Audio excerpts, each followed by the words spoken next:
because I slapped Gu Shuling. My husband of 10 years had me locked up in the security office. I wasn't let out until a week later. During that time, the permanent position that should have been mine was given to Gu Shuling by my husband as compensation. I angrily confronted him, but my husband frowned and snapped coldly, "If you hadn't gone to Shuling's workplace and slandered her relationship with me, she wouldn't have lost her job. Besides, you slapped Shuling, you should apologize to make amends." I nodded calmly. "So what you're saying is, as the lawful wife, I was supposed to let the other woman take my iron rice bowl job just to apologize." Gu Shuling clutched her child and dropped to her knees in front of me with a thud. "Mr. Gu and I are completely innocent. Saying things like that is the same as forcing me to die." I gave a soft "oh" and said, "Then go die." The surrounding area instantly fell silent. The onlookers and staff gathered at the entrance of the department store all stopped in their tracks hearing me say those words, that Gu Shuling should go die. Everyone wore disapproving expressions. Shuling had it bad enough already, losing her husband just after getting married. Gu Tinji was only helping take care of a comrade's widow, yet his own wife accused him of fooling around with other women. Gu Shuling has always been timid and proper. How could she possibly be a homewrecker back then?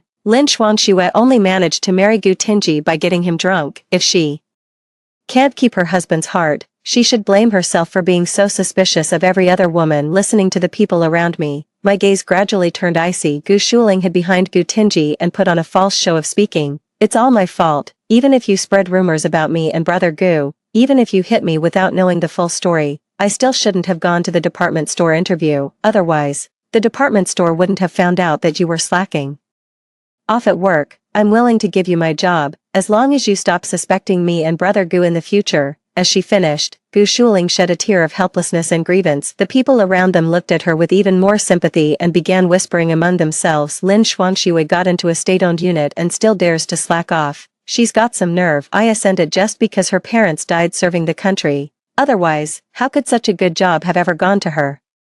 TSK, hopeless case. She can't even hold on to a good job once it's in her hands." Gu Tinji's gaze was fierce, as if he wanted to skin me alive. His voice was icy. "Go home right now. Stop making a scene." I took a deep breath and looked at Gu Shuling with a cold expression. When have I ever slacked off at work? In my previous life, as soon as I was out of confinement, I went to the department store to ask the team leader why. Unexpectedly, the team leader tipped off Gu Tinji. Gu Tinji used his authority as manager to have me locked up in the security office again. During that time, Gu Shuling spread rumors that I had stolen things from the department store and slandered my character. As a result, once I was released, I could never find work again and was reduced to a thief and a madwoman in everyone's eyes. And the man by my side not only refused to clear my name, but spent every day out and about with Gu Shuling. I couldn't find a job, couldn't earn money, and couldn't get ration tickets. I literally starved to death in the cramped old house, and after I died, Gu Tinji merely had my body collected with a cold stare, and under the guise of apologizing,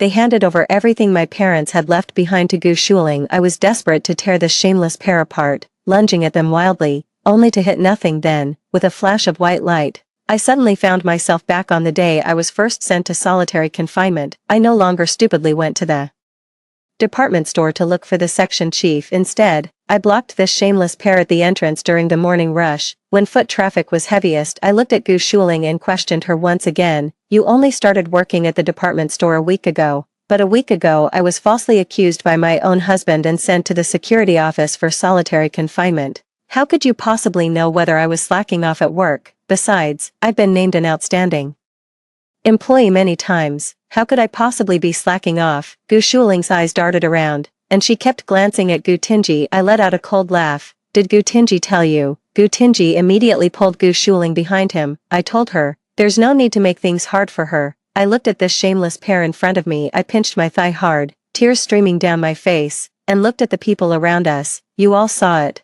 didn't you? They keep claiming they have nothing to do with each other and that there's nothing improper going on. But my husband is now protecting this homewrecker and even telling her things about me. Would your husbands do that?" The faces of several married women present changed slightly as they looked at them. Gu Shuling immediately pretended to be angry. "Brother Gu, that's really not right of you. Sister Lin is your wife, so you should be protecting her. What my husband entrusted to you on his deathbed never really amounted to anything.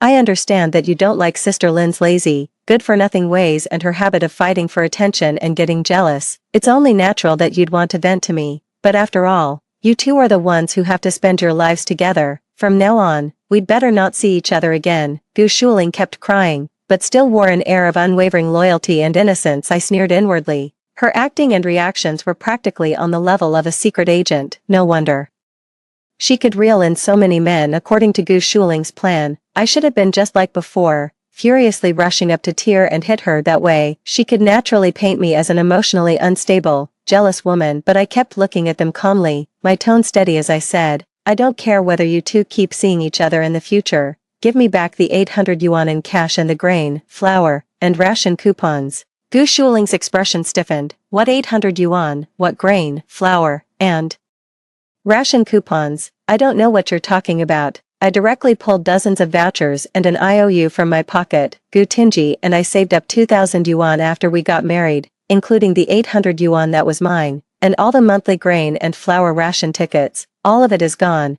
How dare you say it wasn't you who took it?" On dozens of receipts, the signature on all of them is Gu Tinji's. The IOU was also written by Gu Shuling, who pretended she couldn't just take Gu Tinji's money for nothing. None of the things he bought ever ended up in my hands. They all ended up in your house. I grabbed Gu Shuling's wrist. "The women's watch on your wrist is exactly the same as the one Gu Tinji bought. Want to compare the style and serial number with the receipts in my hand?" At this point, the onlookers were completely stunned. Gu Shuling said this watch was a betrothal gift from her dead husband. How did it end up being something Gu Tinji gave her? Lin Xuanxue has already brought out the evidence. What else is there to say? A little rice and flour as support would have been enough. Giving a big-ticket item like a watch clearly means there's something fishy going on. Didn't you hear Lin Xuanxue say her 800 yuan was borrowed away without her even knowing? What more is there to say? Gu Shuling kept her head down, not daring to say a word. Gu Tinji frowned deeply and said in a helpless whisper by my ear, "What are you throwing a tantrum for? Haven't you cooled off after being locked up for a week? If you keep this up, aren't you afraid you'll drive Shuling to her death?" I looked at the man before me with cold eyes. In my past life, I always thought Gu Tinji had only been deceived by Gu Shuling, and I kept hoping he would come back to the family. But after dying once, I realized Gu Tinji clearly knew everything. He enjoyed Gu Shuling's gentle charm and scheming ways, and he was also drawn to her looks and allure. As for me, I was just the wife he married because he felt pressured by his parents. Back then, after my parents died on duty, I could have gone to live in the compound with their comrades. It was Gu Tinji's parents who repeatedly said they would treat me like their own daughter and that they would have Gu Tinji marry me. Gu Tinji was standing right there at the time. If he had been unwilling, I would have turned and walked away, but he not only didn't refuse, he even smiled at me. From then on, I always believed we were in love with each other, but he has always been cold by nature, so he was never very warm toward me. Thinking back on it, I couldn't help letting out a mocking smile. What Gu Tinji's parents cared about was only the noble image of taking in the orphan of a fallen hero and the huge pension money. They didn't actually feel sorry for me for losing my parents. Gu Tinji himself didn't care about me at all, so he had always been cold to me, but he also couldn't give up the benefits I brought him, so he had no choice but to marry me. I looked at Gu Tinji with a cold laugh. "Let's get divorced." Gu Tinji's face darkened.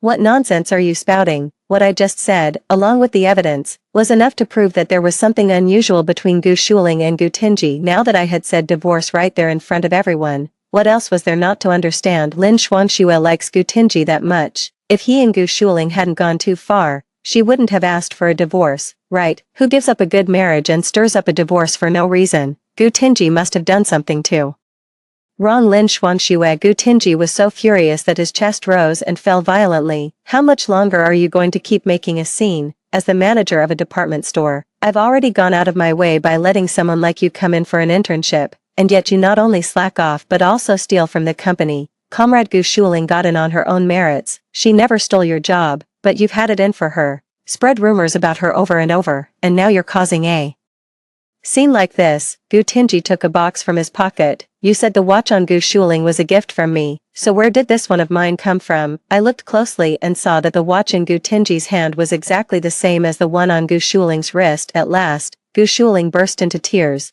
"The watch on my wrist was given to me by my late husband. Brother Gu said you demand gifts every now and then, so he bought an identical watch to make you happy. I never expected you'd use this watch to slander Brother Gu and me. A woman's reputation means everything. You're a woman too. Why are you making things so difficult for me?" With just a few words, they completely turned the tables. Gu Tinji glared at me with even more disgust and said, "I knew you were vicious and ruthless, But I never expected you to be so cruel as to try to force Comrade Gu Shuling to her death. I was so angry I actually laughed. I had personally seen Gu Tinji put the watch on Gu Shuling's wrist in my previous life. I didn't know why Gu Tinji would buy two identical watches, but I knew for sure one of them wasn't for me. I didn't let him throw me off course and asked calmly and clearly, "You can try to talk your way out of the watch issue, but what about this IOU?" I held up the IOU showing that Gu Shuling had borrowed 2,000 yuan for everyone to see. Right now, everyone only makes a little over 10 yuan a month. Who would lend out that much money without even blinking? 800 of that 2,000 is my own salary. You have to pay me back right now. Gu Shuling's face flushed red. How am I supposed to come up with that much money all at once? I sneered. You can't pull out that much money at once, but you can sure spend it all in one go. Huh. Gu Tinji had a dark expression as he grabbed my hand and tried to drag me outside. I lent this money to Comrade Gu Shuling. Her son is sick and needs surgery. Don't make trouble for no reason. I bit down hard on Gu Tinji's wrist, and he cried out in pain before flinging me away. Oh my god, my husband's cheating on me and even gave my 800 yuan of blood, sweat, and tears to that homewrecker. He's trying to drive me to my death. Gu Shuling stared at me, dumbfounded, never expecting me to start shouting so shamelessly. Her face turned red. Lin Shuangxue, don't you go making things up. You can't be polite with people like this. You have to tear off the pretense and blow everything up. I plopped straight down on the floor. Give me back my money. Give me back my money. Gu Tinji gritted his teeth, his voice hoarse. What kind of look is it to be sitting on the ground shouting and yelling like that? Get up right now. I'll bring you the 800 yuan when I get home later. Gu Shuling shot me a provocative look, then turned to Gu Tinji with a heartbroken expression and said, Brother Gu, where are you supposed to get 800 yuan? Why don't I go to the hospital and ask for a refund instead? Even if little Bao dies, that's just because I'm useless. It has nothing to do with any of you. Gu Tinji looked at Gu Shuling with concern. They really did look like a pair of tragic lovers, but I knew full well that once I went back with Gu Tinji, not only would I not get the money, I might even be sent back to solitary confinement for a second time. So I looked at Gu Tinji with a cold stare. Give me the money now. Gu Tinji looked at me in disbelief. How am I supposed to come up with 800 yuan right now? I let out a cold laugh.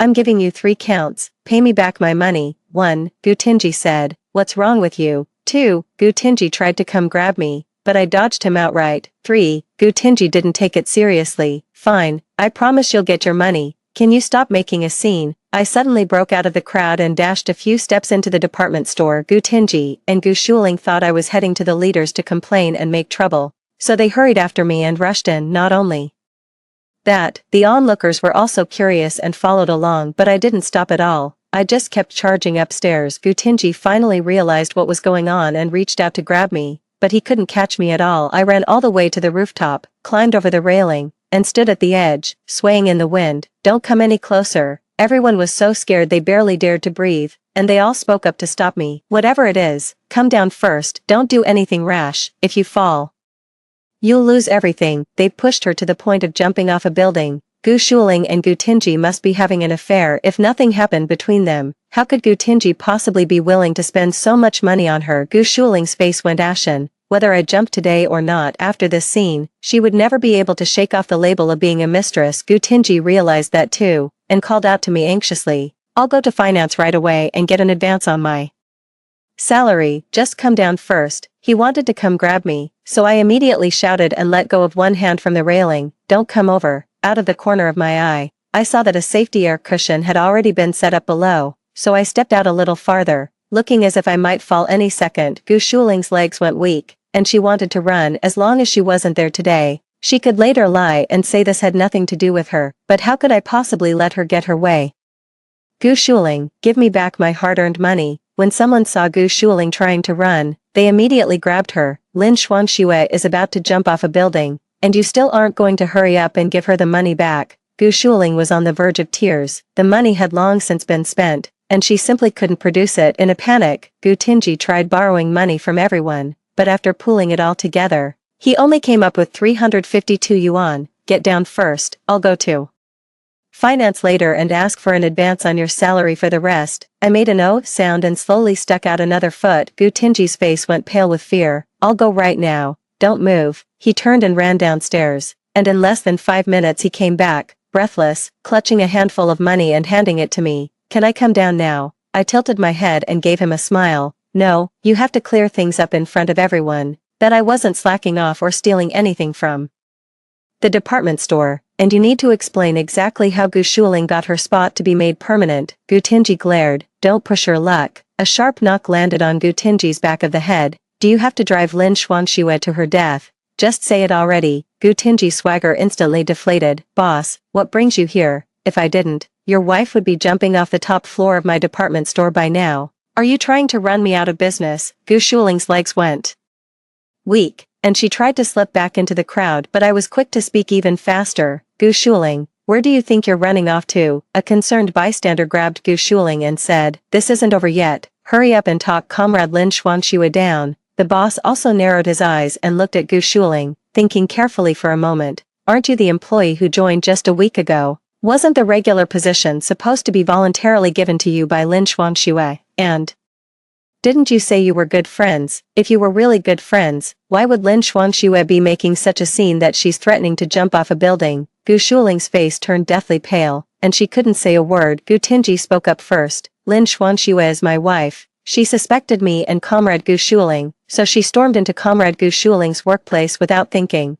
and even caused her to lose her job. As Lin Xuanxue's husband, I willingly gave up the regular position for Comrade Gu Shuling on Lin Xuanxue's behalf. Gu Shuling looked at Gu Tinji with tender affection, her eyes full of fragility. I looked coldly at the scene before me, never expecting that by now Gu Tinji actually still dared to lie so brazenly. In that case, I had no need to save them any face either. You're talking nonsense. It was clearly you two fooling around behind my back, and I caught you. I was so furious I slapped Gu Shuling, but without even hearing me out, you threw me into confinement, and during that time you worked behind my back and gave my chance to become permanent to Gu Shuling. What right do you have to make decisions for me? The more I spoke, the more agitated I became, and I even pretended I was about to jump off the building right then and there. The boss instantly panicked. The department store had only been open for half a year. If someone really jumped, business would surely be affected. Don't jump, I'll give you another slot. I shook my head at the boss. I only want what is rightfully mine. Gu Shuling used underhanded means to steal what was mine. She has to give it back. I called her out for cheating and using underhanded means. Gu Shuling and Gu Tinji both wished they could crawl into a hole, but I didn't give them the chance. I pulled the keepsake my parents left me out of my pocket in one swift motion. This is the medal my parents left behind when they sacrificed their lives for the country. Back then, seeing how pitiful I was and worried I wouldn't be able to manage on my own, the organization left this as a token and promised that once I grew up, they would arrange a job for me. But the job my parents gave their lives to secure for me was handed over to someone else so easily. I want to ask, who gave you the nerve, and who approved it? A middle-aged man in a Zhongshan suit, holding a notebook, pushed through the crowd and looked at me with a solemn expression as he asked, are you the daughter of Lin Ruhai and his wife, Lin Xuanxue? The boss stared wide-eyed at the newcomer. Why you? Why would you suddenly come here? Gu Shuling looked at Gu Tinji in confusion, but she found that his face had gone deathly pale, as if all the blood in his body had been drained away in an instant. I curved my lips inwardly. The person I'd been waiting for had finally arrived. Squeezing out 2 lines of tears, I looked at the newcomer in disbelief. Uncle Zhou, why are you here? In my previous life, it was because the organization was sending someone for an undercover inspection today.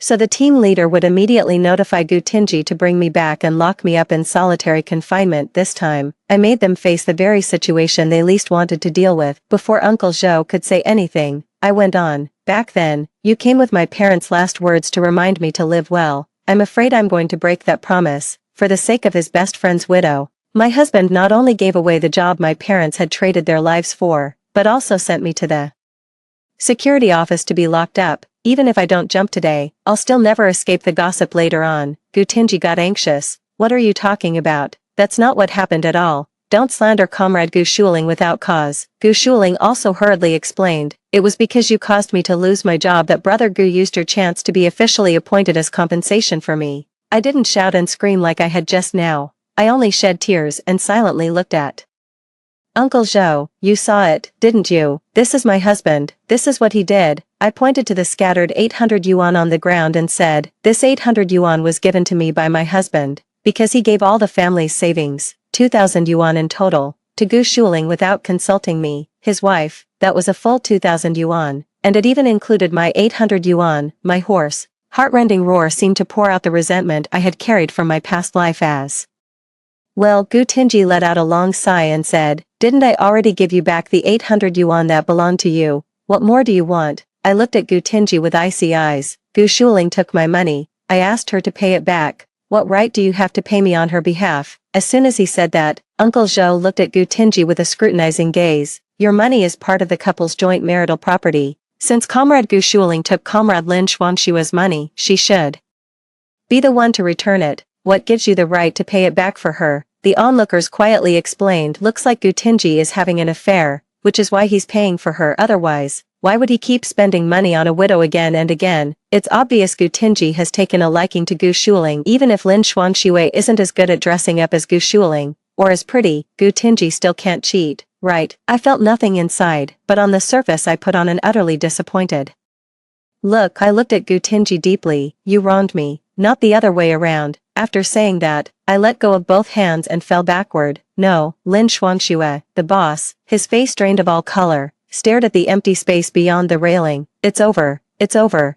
it's over, it's over. Why did this have to happen just when an inspection was taking place upstairs? Now someone's dead. Gu Tinji stared in disbelief at the direction I had jumped, his legs even starting to go weak. Gu Shuling was completely terrified too. From now on, she would have to bear the blame of driving me to jump. There was a loud, thunderous crash. No one dared to look down. I landed safely on the mattress, completely unharmed, but I staged this little scene for more than just that, so I didn't even open my eyes and just pretended to pass out. The police and rescue workers rushed over and, in a flurry, took me to the hospital. I heard everyone condemning Gu Tinji and Gu Shuling, and I also heard Uncle Zhou demanding a thorough investigation. When I slowly opened my eyes, Gu Tinji was already standing in front of my hospital bed, his face full of remorse. I never expected you'd jump off a building for my sake. It's a relief you didn't die. As long as you're willing to behave yourself, I'll cut ties with Gu Shuling from now on. She's already been made permanent and gets a steady salary every month now.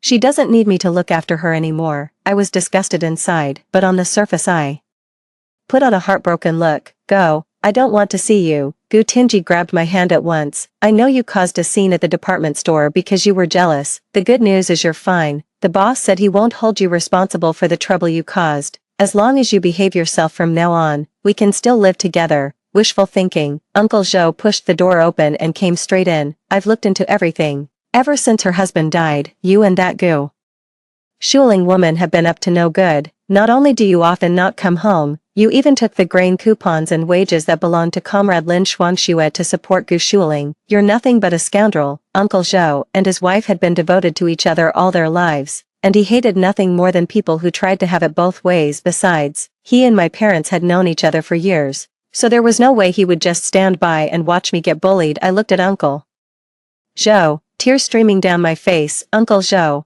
I want to divorce Gu Tinji. Can you help me? Before Gu Tinji could say anything, the hospital room door was suddenly shoved open. My father-in-law and mother-in-law said loudly, no divorce, you can't get a divorce. My mother-in-law even slapped Gu Tinji across the face. You have such a wonderful daughter-in-law, and you don't even cherish her. Have you lost your mind? My father-in-law kicked Gu Tinji in the back of the knee, forcing him to kneel in front of me. Apologize to your daughter-in-law right now. Promise you'll live a good life with her from now on. They were singing in perfect harmony. Anyone who didn't know better would think they were head over heels for their daughter-in-law, but I was the only one who knew. They were just afraid I'd divorce Gu Tinji and demand my parents' death benefits. A full 20,000 yuan was an astronomical sum in those days. A flash of humiliation crossed Gu Tinji's eyes, but he still knelt in front of my hospital bed to apologize. What happened before was all my fault. I shouldn't have taken things from the house to help Gu Shuling without your permission, but I swear to you, Gu Shuling and I really never did anything improper.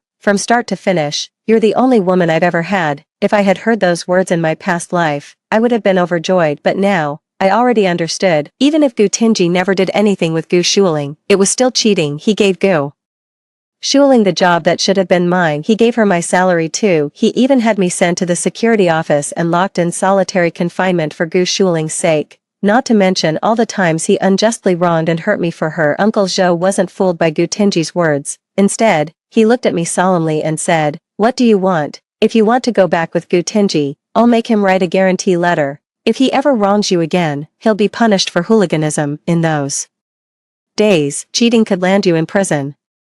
Tears in my eyes, I looked at Uncle Zhou. Uncle Zhou, I still want a divorce. Gu Tinji stood frozen in place, staring at me in disbelief as his lips parted. Xuan Xue, stop making a scene, you love me so much. How could you really want a divorce? You jumped off a building because you couldn't stand me being with Comrade Gu Shuling, didn't you? Don't say things you don't mean. My in-laws also immediately stepped forward to try to talk me out of it. A husband and wife are bound by 100 days of kindness. Who goes around talking about divorce all the time? Besides, Tinji already explained it to you. He has nothing to do with that widow. He just felt sorry for her and helped her out. As Tinji's wife, you should trust him. And it's not all Tinji's fault either. If your temper weren't so bad, why would Tinji rather stay outside than come home? His mother muttered in complaint as soon as Mr. Zhou heard that. His expression turned grim. So what you're saying is, your son is fooling around with other women outside, and you want to blame Comrade Lin Xuanxue instead? I wasn't the least bit surprised that his mother would say something like that, because in my past life, she often said things like that in front of me, even saying that if I couldn't keep my man in line, it was my fault. She often belittled me, saying I was just an orphan and was nowhere near good enough for her son in my past life.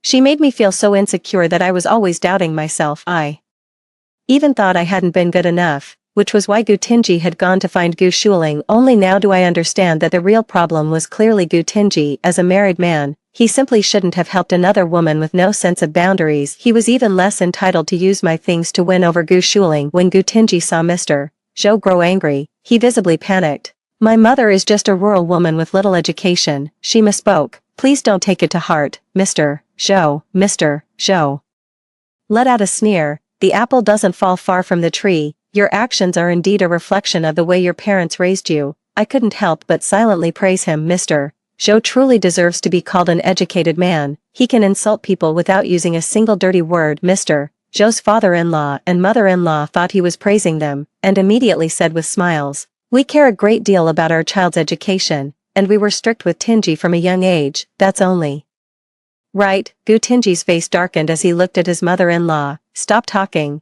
The mother-in-law looked at me with smug satisfaction. From now on, I'll teach you how to please your husband. Mr. Zhou even praised me for raising him well. Uncle Zhou was instantly speechless and simply called out for someone. Escort them out. The mother-in-law didn't understand why Uncle Zhou had suddenly changed his attitude, and anxiously tried to step forward to grab his hand, but Uncle Zhou took a step back to avoid her, and said sternly to Gu Tinji, "I'll file a report on the divorce matter for Comrade Lin Xuanxue, and I'll also record your personal misconduct truthfully." Gu Tinji's face turned pale, and just as he was about to defend himself, he was taken out of the hospital room. The mother-in-law and father-in-law finally realized they had offended Mr. Zhou, and asked Gu Tinji anxiously, "What do we do now?" Before Gu Tinji could say anything, Gu Shuling, her face streaked with tears, ran over with the child in her arms. "Brother Gu, the child has been vomiting ever since being discharged from the hospital. Could you please help me?" For the first time, Gu Tinji showed a look of impatience. "Isn't this a hospital? Why don't you just take the child to register?" Gu Shuling burst into sobs. "I've been fired," the department store boss said. "The full-time position wasn't mine. I've only worked here for a week. And now I only have 2.8 yuan to my name. Please help me one more time."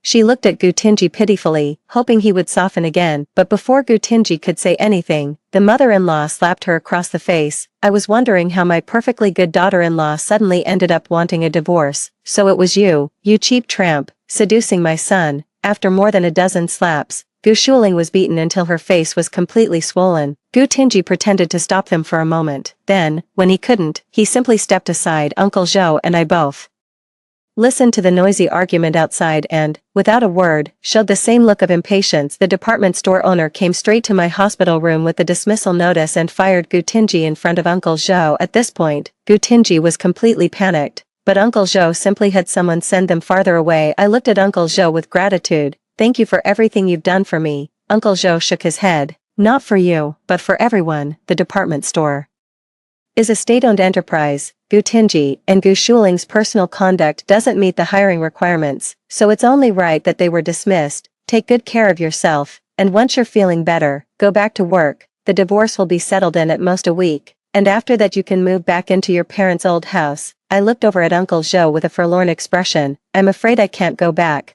Uncle Zhou looked stunned. "What?" I said in a coy, pointed way.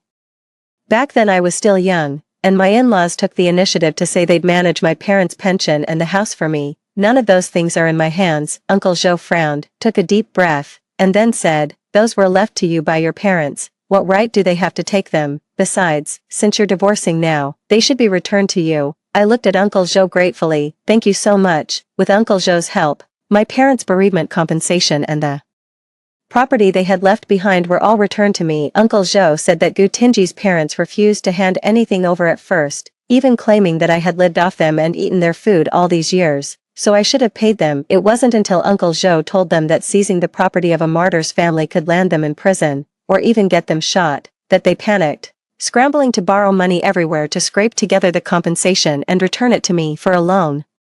Orphan like me, it would have been far too difficult to get these things back on my own. Only with Uncle Joe's help could the matter be handled cleanly and efficiently. I was deeply grateful to Uncle Joe and tried to thank him several times, but he refused to accept my thanks, only saying that all he wanted was for me to live my life well. In the first year after the divorce, I faced a great deal of gossip and slander. Even though everyone knew it was Gutinji's fault, they still looked for reasons to blame me. In the second year after the divorce, Gutinji married Gu Shuling and found a new job. Those people said that I had kicked up such a fuss over the divorce, only for Gu Shuling to come out on top. In the third year after the divorce, the college entrance exam was fully reinstated. I worked hard to get into the university I had always dreamed of, left them behind, and began a brand new life, drawing on memories from my past life. I used the compensation my parents had left me to buy a lot of land and make investments, and I ended up making a fortune. Our old family home was also demolished in the 1990s,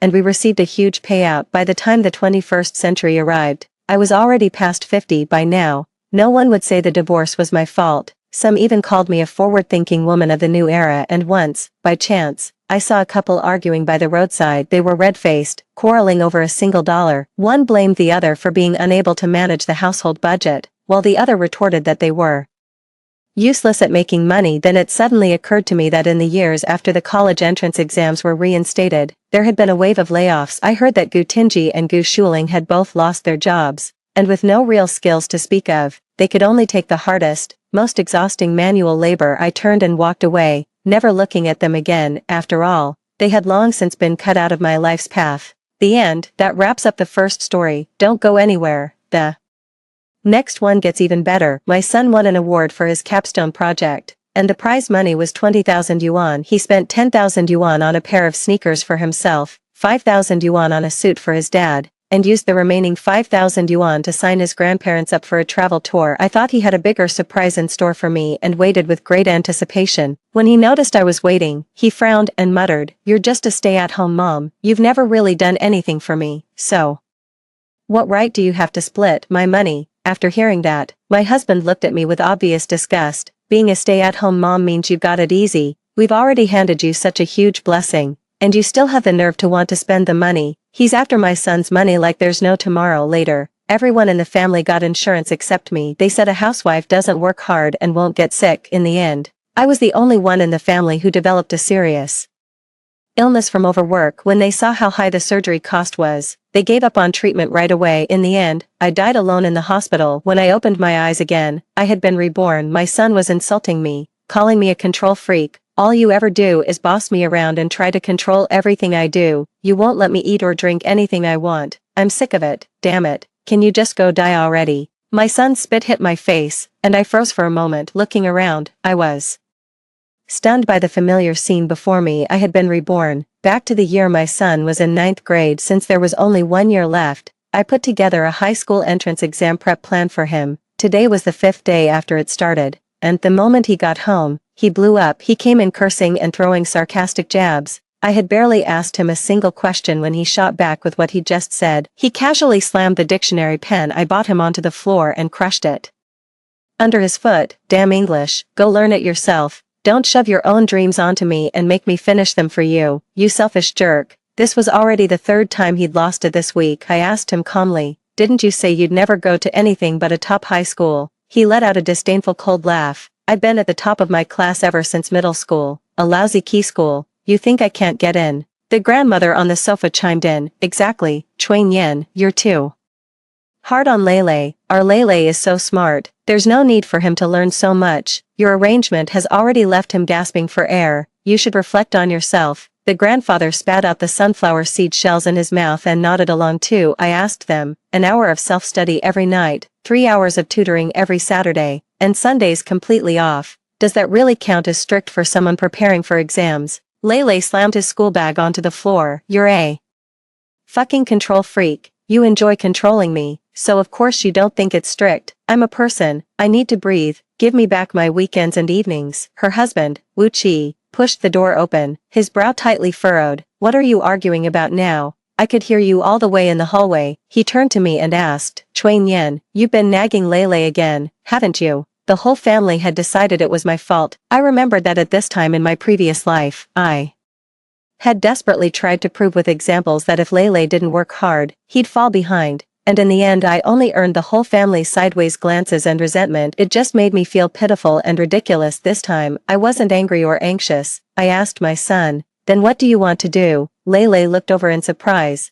as if he hadn't expected me to ask that. He was silent for a long moment before saying, first, I want to eat whatever I want, sleep whenever I want, and you're not allowed to interfere. I nodded. Fine. Lele's eyes nearly popped out of his head. He asked in disbelief, stop brushing me off. I'm being serious. Wu Qi suppressed the surprise on his face and cut in, saying, Chuan Yen, this isn't the first time I've said this to you. A child is growing, and what they need isn't just, it's about both studying and resting. You've been making him bury himself in books all day, and he's even depressed now. Do you really not think there's something wrong with you? Mother-in-law piled on. I said long ago that Chuan Yen's parenting approach had a problem. Our Lele was such a well-behaved child, and after being taught by her, his temper has only gotten weirder and weirder. People outside have even asked me whether the child has mental issues and told me to take him to see a psychologist. Father-in-law let out a dull grunt, angrily flinging the sunflower seed shells in his hand, and looked at me coldly. As a mother, you can't push a child like that. If this were ancient times, driving your son this far would get you paraded through the streets. I couldn't help laughing and spread my hands. Why is everyone so worked up? What did I even say? Mother-in-law snarled at me, baring her teeth. You don't have to say it. I know you don't want Lele to rest more. It's not like I just met you yesterday. I ignored her and asked my son, anything else? My son glanced at them and then cautiously added, besides those two just now, I also want to cancel my daily 45 minutes of phone time. I want to play as long as I want, play games when I feel like it, live stream when I feel like it, and even if I'm streaming until 3 in the morning, you're not allowed to interfere. I nodded again. Okay. His gaze sharpened even more. He immediately took out paper and pen and, head down, scribbled out more than a dozen demands. I skimmed it roughly. In short, what it meant was that I was supposed to let go of everything about him. He handed it over. Sign it. Only if you sign it will I believe you. I glanced at my husband and my in-laws' reactions. They were all staring at me with the look of people who had already seen through me, waiting for me to say no so they could criticize me again just like before. I'd lived like this for nearly 10 years. My son just wasn't cut out for studying. A concept that other kids could grasp in a minute took him half an hour to truly understand, and yet he had wanted to be number one since he was little, and wanted everyone to call him a genius. If you're not naturally gifted but still want to get into a top high school and enjoy the envious looks of others, then you can only work twice as hard. In my past life, after I learned about his situation, I weighed the pros and cons and chose him over my career. I quit my teaching job and devoted myself to being a homemaker and raising our child,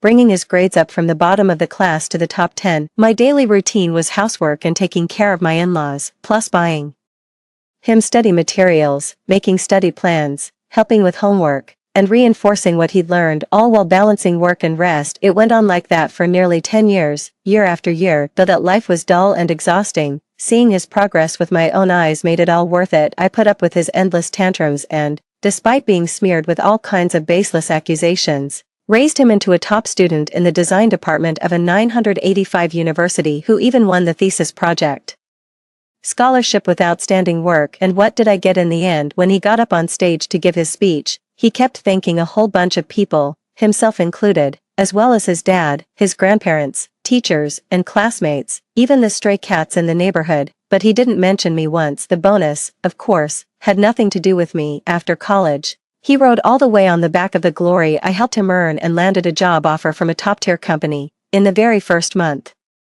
After getting his salary, he rented a place and moved out, all year round. Not even once at New Year did he come back to see me later. I was worn down by resentment until it made me ill, and I lay in my hospital bed saying I wanted to see him. He took his time and didn't come to see me until half a month later. When he saw me, the first thing he did was keep his head down and play on his phone, even laughing out loud. I said a few words to him, but before I could even finish, he snapped at me impatiently, "I'm independent now. Why are you still trying to control me just because I'm playing on my phone?" After that, he only came to the hospital to see me when I was on the verge of dying. He rushed over and told the doctor to stop my treatment. Looking at the paper in front of me, I smiled and calmly picked up the pen and signed my name. "From today on, you're free, Lele." My son jumped in place, his shoes flying everywhere and his clothes flailing as he rushed into the room with a huge bottle of cola, turned on the computer, and played games for a while before shouting outside, "Grandma, order KFC for me. I want fried chicken, 2 pieces." My mother-in-law agreed as always. "Sure, whatever my dear grandson wants, Grandma will order it." Unlike some people, who even nag their own son about a bite to eat, as she spoke, she took out her phone to place an order,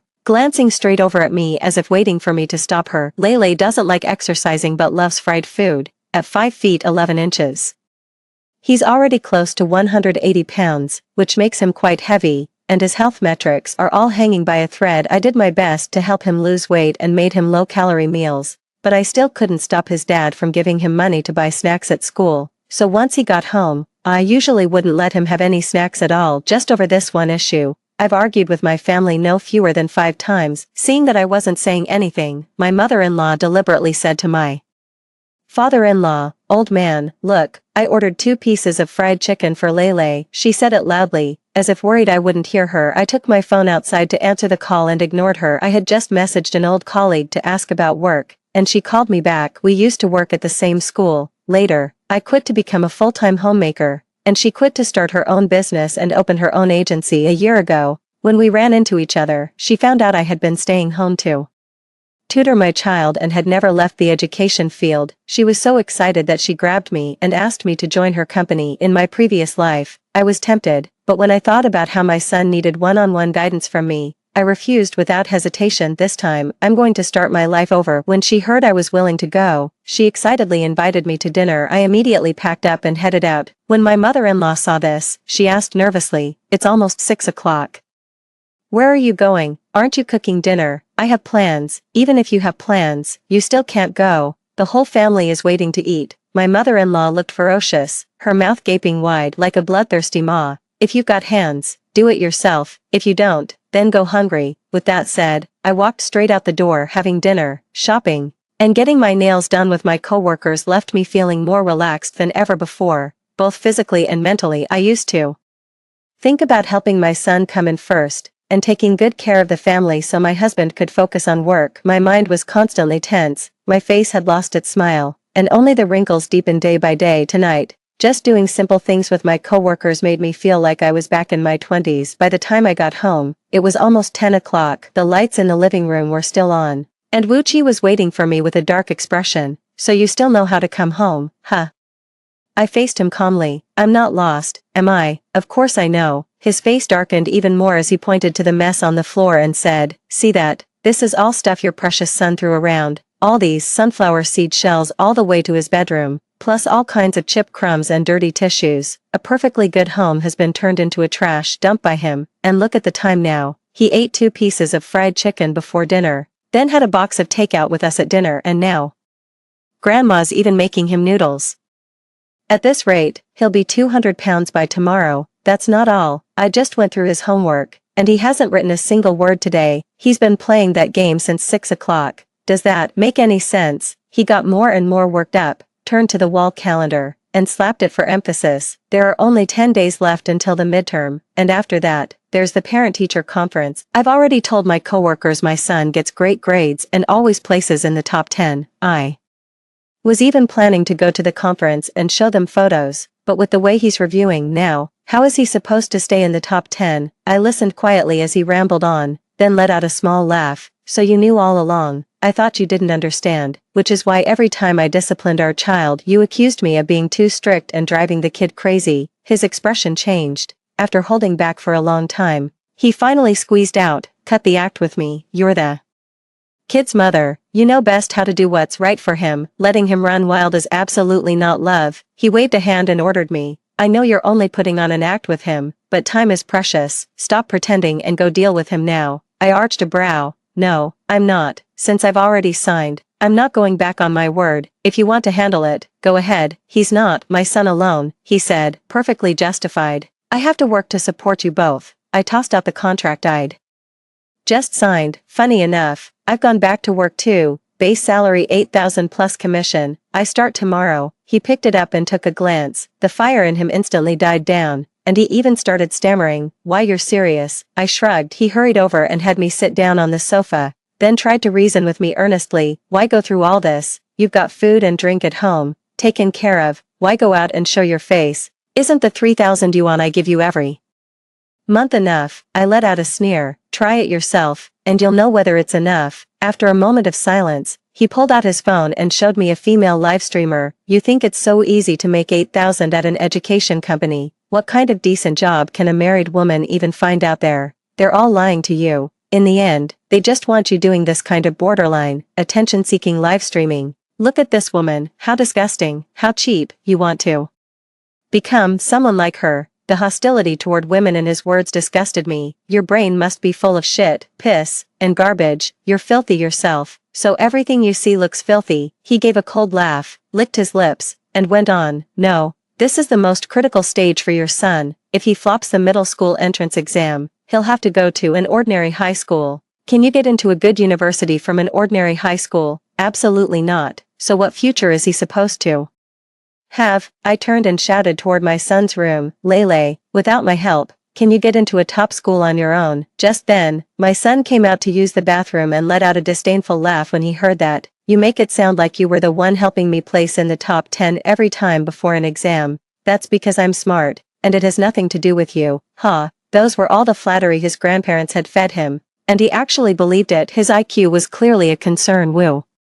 Chi's face darkened at the sight. He had always played the role of the loving father, never showing up for the day-to-day parenting, yet whenever his son did well on an exam, he would show up for the parent-teacher conference and take all the credit. He had it. After holding it in for a long while, he finally said, Lele, your mom's mad. My son's face darkened at once, and he shot me a murderous glare. Damn it. You're going back on your word. My mother-in-law cut me off. Yeah, your mom's going back on her word. You've already eaten plenty tonight, so stop eating, otherwise she'll just keep nagging nonstop. See, the whole family knew I was right. There just wasn't a single one of them willing to be the bad guy in front of the kid. Lele's rebellious streak kicked in. He held the bowl of noodles and, right in front of me, wolfed them down in big mouthfuls, his cheeks puffing in and out. He really did look a bit like a pig. Wu Chi and my mother-in-law were both watching me, waiting for me to blow up, but I just smiled and gave my son a thumbs up. Your dad's right. In your teens, you're growing fast, so eat as much as you want, as much as you want. At that moment, I saw an unprecedented look of panic in Wu Chi's and my mother-in-law's eyes. 10 days passed like that. My son's midterm results came out. He dropped off a cliff to 200th place in his grade. The whole family was convinced I couldn't keep up the act anymore and would tear up the agreement. The day the results came out, my phone was practically blown up by the homeroom teacher and teachers from every subject. I directly forwarded everything to Wu Chi and let him deal with it. He accused me. It's your duty to keep in touch with the school about our child's situation. I still have to work, you know. Do you even know how to be a wife? I replied flatly, if you think I don't, then we can get divorced. I'm free anytime. He was momentarily speechless. Why, you don't have to bring up divorce every chance you get. I'm not that heartless. In the next second, he deliberately softened his tone and said, Chuan Yin, I know you love the child, you're just upset with him right now, but this has already gone on for over 10 days, enough is enough. He's realized he was wrong, and he won't talk back to you anymore. You have no idea how dejected he was when his grades came out yesterday. He even took sick leave and went straight home. Now he's holed up in his room playing games and eating fried chicken to distract himself. He's practically ruined. I laughed. He can still eat and play games, which means he's doing just fine. Seeing that I was still completely unhurried, he was at a loss. Honey, I'm begging you, come back. Okay, I'll give you an extra 500 for living expenses, so you'll get 3,500 a month.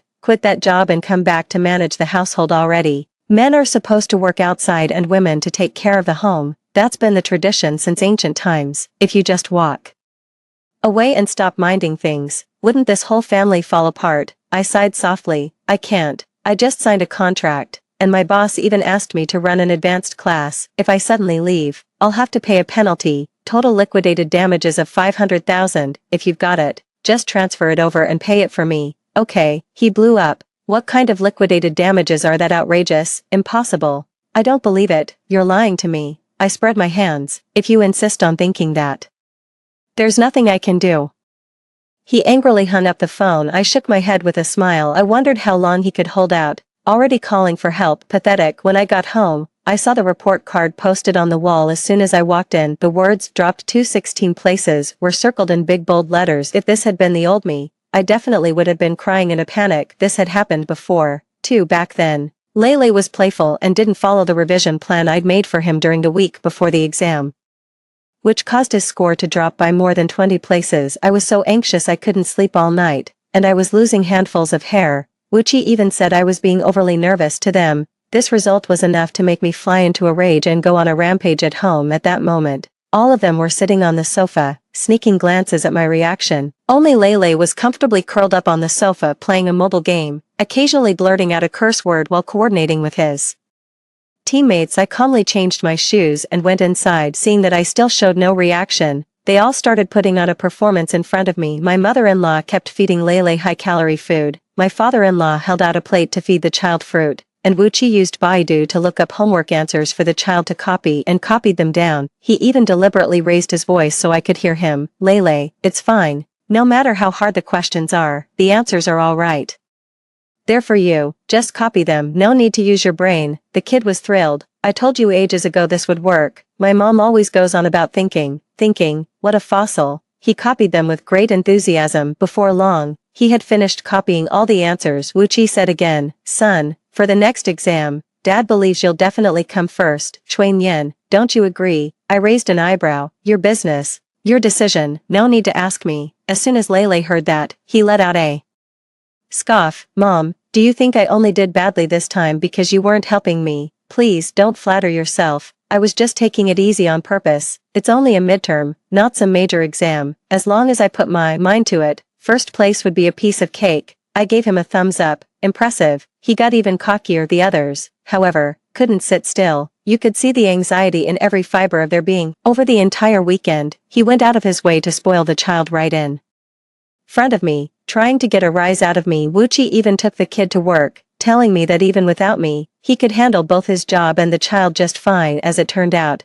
Lele started spouting all sorts of self-important feng shui commentary about the properties the moment they arrived, scaring off every single potential buyer. Wuchi lost 2 major deals, so his commission for the month was shot. Yet when he came back, he pretended it was no big deal, praising the kid's cleverness in front of me, saying it was worth losing the deals. He was convinced that my concern for him would make me step in and discipline the child, but I was busy online tutoring students from the institution with their homework, and I had neither the time nor the mood to deal with them. By Monday, they had finally lost control. Lele had been gaming until 4 a.m., and now couldn't get up, refusing to go to school. His grandpa and grandma sat by the bed with bowls of food, feeding him bite by bite. They coaxed him for ages, but still couldn't get him out of bed, and he even shoved them away. Wuchi blew up. All the anger he'd been holding in over this period turned into a slap across the child's face. The child screamed hysterically, "My mom never hit me. What gives you the right to hit me? What the hell?" Lele smashed everything in the house, and after venting his rage, he crawled back under the covers and lay down again. When I went out, the 3 adults were all staring at me. Their eyes were full of resentment, as if I were the one who started all this. But they forgot, our child has always been like this. And even worse, it was only because I kept him in line that he never brought trouble home. As I was about to leave, Wuchi hurried over and grabbed me. "You're serious?" I laughed. "So you finally believe me?" He sneered. "I don't need a woman who can't keep house. Aren't you afraid I'll divorce you?" My mother-in-law put her hands on her hips. "If you divorce, you'll never see Lele again." Seeing their smug faces, I couldn't help laughing. "Suit yourselves." Wuchi gritted his teeth. "I really will divorce you." The door to my son's room suddenly flew open. His eyes gleamed. "You're getting divorced? Great. I'm going to stay with Dad." "Mom, when are you getting lost?" I smiled. "You can leave right now." I hadn't gone far after leaving the house when my son's smug voice came from behind me. "Don't worry, I'm her son. Even if she dies, she won't ditch me. She's just a lousy woman who loves putting on a show. I'm not going to indulge her nasty habit. Besides, she's been spoiled by being a stay-at-home mom for too long. There's no way she can handle the grind of working. Just wait. Within a month, she'll be begging to come back to us. That'll be when we set the rules for her. Ha ha ha. After leaving home, I moved into the agency's dormitory and neighbor messaged me privately and said that after I left, Lele had completely become the emperor of the household, ordering his grandparents around. The two old people spoiled the child too, giving him everything he wanted. They were either cooking or ordering takeout. Terrified their grandson would starve to death, Wuchi kept coming home later and later, and he also liked bringing coworkers back with him. Every time, he'd brag in front of a crowd about Lele's old performance. He said the kid was a genius and could still come first even if he didn't study. In the blink of an eye, the final exams were over. Tomorrow is the second parent-teacher conference. A parent of one of the students I tutor asked me to attend their child's parent-teacher conference on their behalf. They're all out of town and can't make it back. I happened to want to see how this student was doing, so I agreed. As soon as I got to the classroom, I ran smack into Wuchi and his father. Lele had put on another good bit of weight since I last saw him, and when he smiled, his eyes narrowed into slits. When he saw me, he frowned. No one asked you to come. What are you doing here? Wuchi gave a cold snort. Isn't this just blatantly trying to snatch your victory for himself? Lele spat on the ground. Dream on. I earned this result with my own ability. It's all thanks to my dad, my grandma, and my grandpa. It has nothing to do with you. I smiled faintly. You got it wrong. I'm here to attend a parent-teacher conference for Tangyijuan. He happens to be in my class for extra tutoring and his parents are busy, so they asked me to come. My son couldn't help bursting out laughing. Tangyijuan, that kid transferred in only halfway through the semester, and he's a total underachiever. You're going to his parent-teacher conference, aren't you embarrassed? And later, son, whatever you do, don't say I'm your dad. Wuchi laughed along too. An underachiever, how bad can he be? My son wore an expression of utter contempt. On the first monthly exam, he got 15 in math, 35 in Chinese, and even worse in English. Damn it, he only managed A. It was an 8, and that's about all there is to say about the rest. Added together, it still doesn't even come to 20. He's dragged down our class average. Wuchi let out an oh, then glanced at me. Cui Nian, how did you end up teaching a kid like this? Is it because your standards are too low, so you're only fit to teach children like him? Ha, that's hilarious. And you're still earning an 8,000 yuan base salary. Do you even feel okay taking that money? Lele had both hands in his pockets, speaking in a light, dismissive tone. Looks like you're going to be fired soon, but my dad has already hired a housekeeper to do the chores. I can still do well in school without you worrying about me, so whether you come back or not doesn't really matter. You heard him, didn't you? Even your own son understands better than you. You wouldn't stay home and be a proper housewife, and now you had to pull this stunt. Even if you want to come back now, it won't be so easy. I gave a faint smile. Let's wait until the results are out before saying anything. My son showed me no respect at all, pointing at my nose with a swaggering look on his face. Just wait, you're dead in a minute. Before long, the homeroom teacher announced the start of the class meeting. A multimedia projector displayed a report card. It clearly showed that Huang Yi came in first, Sun Feng second, and Tangyijuan third, and Lele's name was at the very bottom of the list. At that moment, almost everyone in the room turned to look at Wuchi and the other man. After all, Wuchi had just been bragging, not just to me, that his son would take first place based on everyone's earlier impression of Lele. They believed him. Now that they saw the results, they were all trying hard not to laugh, so he ended up dead last. No wonder he was so confident. Keep your voice down.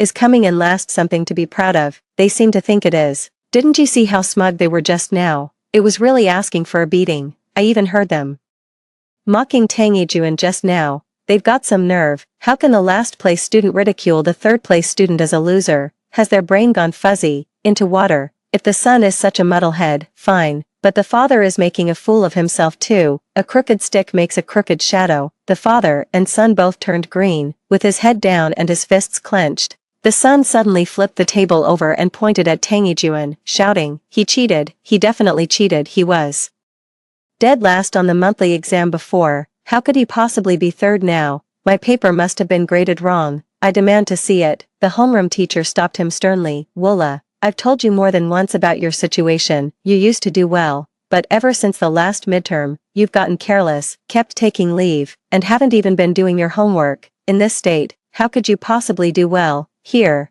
this is your own exam paper. Look at it yourself and tell us whether We've wronged you, and another thing, don't throw around plagiarism accusations without any proof. When Tang Yijuan first arrived, his grades were poor because he wasn't feeling well and hadn't finished the test. Besides, during this time, he's been going to tutoring classes, and every bit of progress has been obvious. You don't come to school very often, so of course you wouldn't know. The son burst out laughing, veins bulging on his forehead as he shouted, "Bullshit, the tutor at that cram school is my mom. How could I not know? My own mother's level. She's just a homemaker. What could she possibly teach?" Hearing this, the usually reserved Tang Yijuan suddenly slapped the table and stood up. "Wu Lu, how can you insult your own mother?" Lele was just about to retort when the homeroom teacher cut in directly. "Your mother has coached you for so many years, and every time she's gotten you into the top ranks. Now that she's stopped helping you, your grades dropped right away." On the other hand, Tang Yijuan, who was trailing behind, shot up into the top 3 under her guidance. "Isn't that enough to show your mother's ability?" The homeroom teacher's gaze grew increasingly sharp. "Actually, grades are secondary. What matters most is learning how to be a decent person. Someone who doesn't respect their parents or their classmates, even if they really do come first in the exam, is still trash. Mr.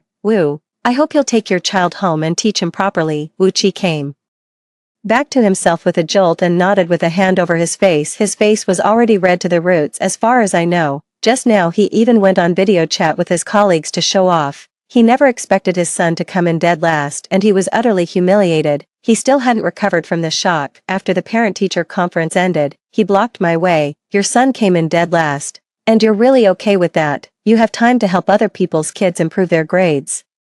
Yet you can bear to just stand by and watch your own son go downhill." I let out a cold laugh. "So that's what you mean, without me, you can't manage, huh?" Finally admitting it. "Are you?" He choked hard on his words. I gave a scoff. "But I'm not willing anymore. Whether it's being your wife or Lele's mom, I'm not willing anymore." He froze for a few seconds, then suddenly burst out laughing. "Oh, come on, keep pretending. You were the one who chased after me back then. That, too, was my fault. I was the one who pursued him first, giving him such a huge boost of confidence that he thought I couldn't live without him. But I believe time wears everything down. That smug, self-important confidence of his will break sooner or later." After the parents' meeting, the institution fully recognized my abilities and gave me a raise. More and more parents wanted to enroll their children in my class. My days were full and free, every second brimming with life. I finally realized that a married woman can have so much more than just a family. There's a wider world out there. Lele seemed to realize my worth too, and suddenly showed up at the center's entrance, hands in his pockets. He lounged around and stopped passing parents and students. He was holding a photo of the two of us. "Look at this. This is my own mother. She's just a homemaker, with no real skills at all. Everything you've seen is just the company's image making. It's all fake.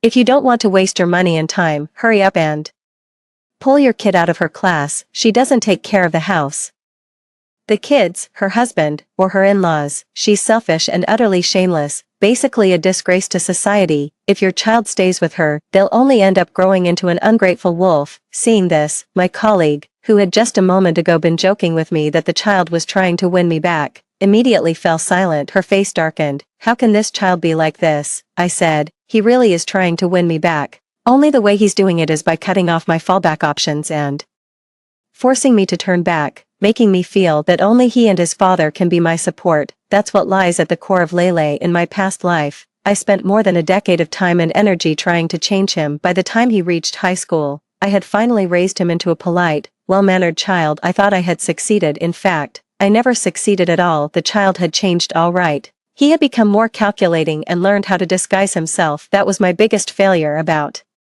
10 minutes later, 7 or 8 students had gathered downstairs, all from my class. They faced Lele and snapped back at him. "You're talking nonsense. Teacher Cui is nothing like the person you're making her out to be. Ever since we started taking her class, we've improved every time, and studying has become so much easier." "Exactly. Teacher Cui also teaches us to communicate more with our parents. She's nowhere near as awful as you make her sound. Besides, you're the one slandering your own mother to a stranger. Do you even have a conscience?" Lele's eyes flashed, and he swung a fist at him. The scene descended into chaos. In the end, they all ended up at the police station as the child's mother. I apologized to all the parents, admitted my mistake, and took my child home. On the way back, Lele followed behind me without saying a word. When I stopped, He stopped too. After this happened 3 times, I turned around. He blurted out immediately, "You can come back." I couldn't help laughing. "What did you say?" he said awkwardly yet smugly. "I mean, you can go home. I'm not going to hold your mistakes from before against you anymore. I'll allow you to keep being my mom, of course. You can also keep an eye on my studies from time to time." Worried I might refuse, he quickly added, "If you don't go back soon, Dad's going to end up with another woman." I raised an eyebrow and smiled. "Then let's go back and see." A victorious smile appeared on his face, and he quickened his pace. When I got home, the door was wide open. My father-in-law and mother-in-law were both sitting on the sofa watching TV, their faces flushed red. When they saw me, they hurriedly stood up in a fluster. Embarrassing sounds were coming from the master bedroom. I pushed open the bedroom door and saw Wu Qi panting on the bed with a woman who looked familiar. They calmly pulled up the blanket and kept going. Completely lost in the moment, I recognized the woman as the female streamer he used to despise so much. Afterward, the two of them came out. The woman clung to Wu Qi's shoulder and looked at me with contempt. "So this is the shrew in your family, huh? No wonder her reputation precedes her. Her glare is terrifying." Wu Qi curled his lips into a smile and asked me, "Want to come back?" I smiled faintly. "I'm here to inform you that since you cheated during the marriage, you're the party at fault. When it comes to dividing the assets, you'll be at a disadvantage." He smirked.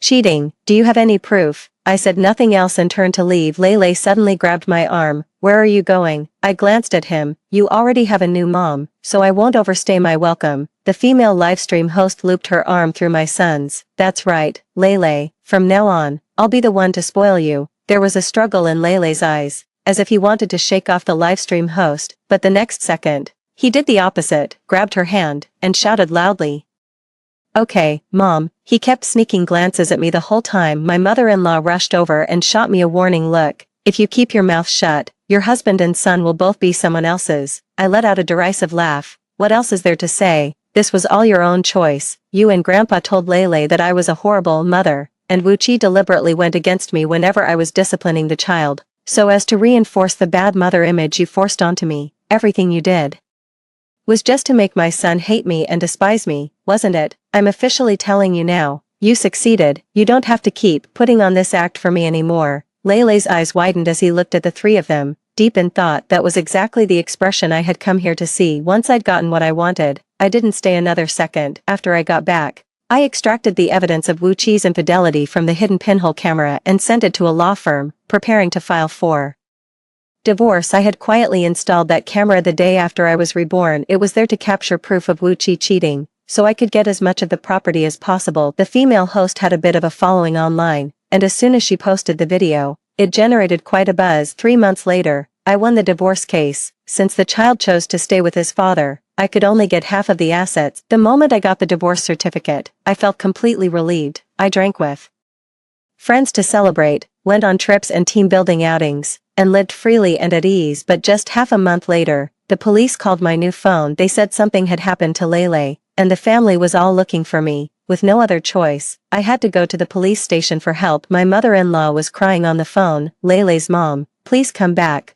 Lele suddenly got sick, and now he's out of his mind." Mumbling your name over and over, I took a slow sip of red wine and asked her, "Don't panic, take it slow. What happened?" My mother-in-law said through gritted teeth, "It's all that bitch's fault. I already said Lele was too fat and shouldn't eat so much, but she insisted on going against me and ordered Lele high-calorie food every night. Whenever I tried to stop her, she said I was a vicious grandmother, and Lele believed her too. After a week of nothing but soda and fried food, Lele ended up in the hospital with gastroenteritis tonight. The doctor also said his readings were all off the charts. He needs to lose weight right away, or he'll be in danger." I clicked my tongue. "That sounds very familiar," she stammered. "Yes, I know you've said these things many times before. We didn't know any better. We thought food was just food and that it wouldn't hurt anyone. But now I know I was wrong. You were right. Come back. As long as you do, I'll get rid of that bitch at once." Let me tell you something quietly. Wu Qi never even got a marriage certificate with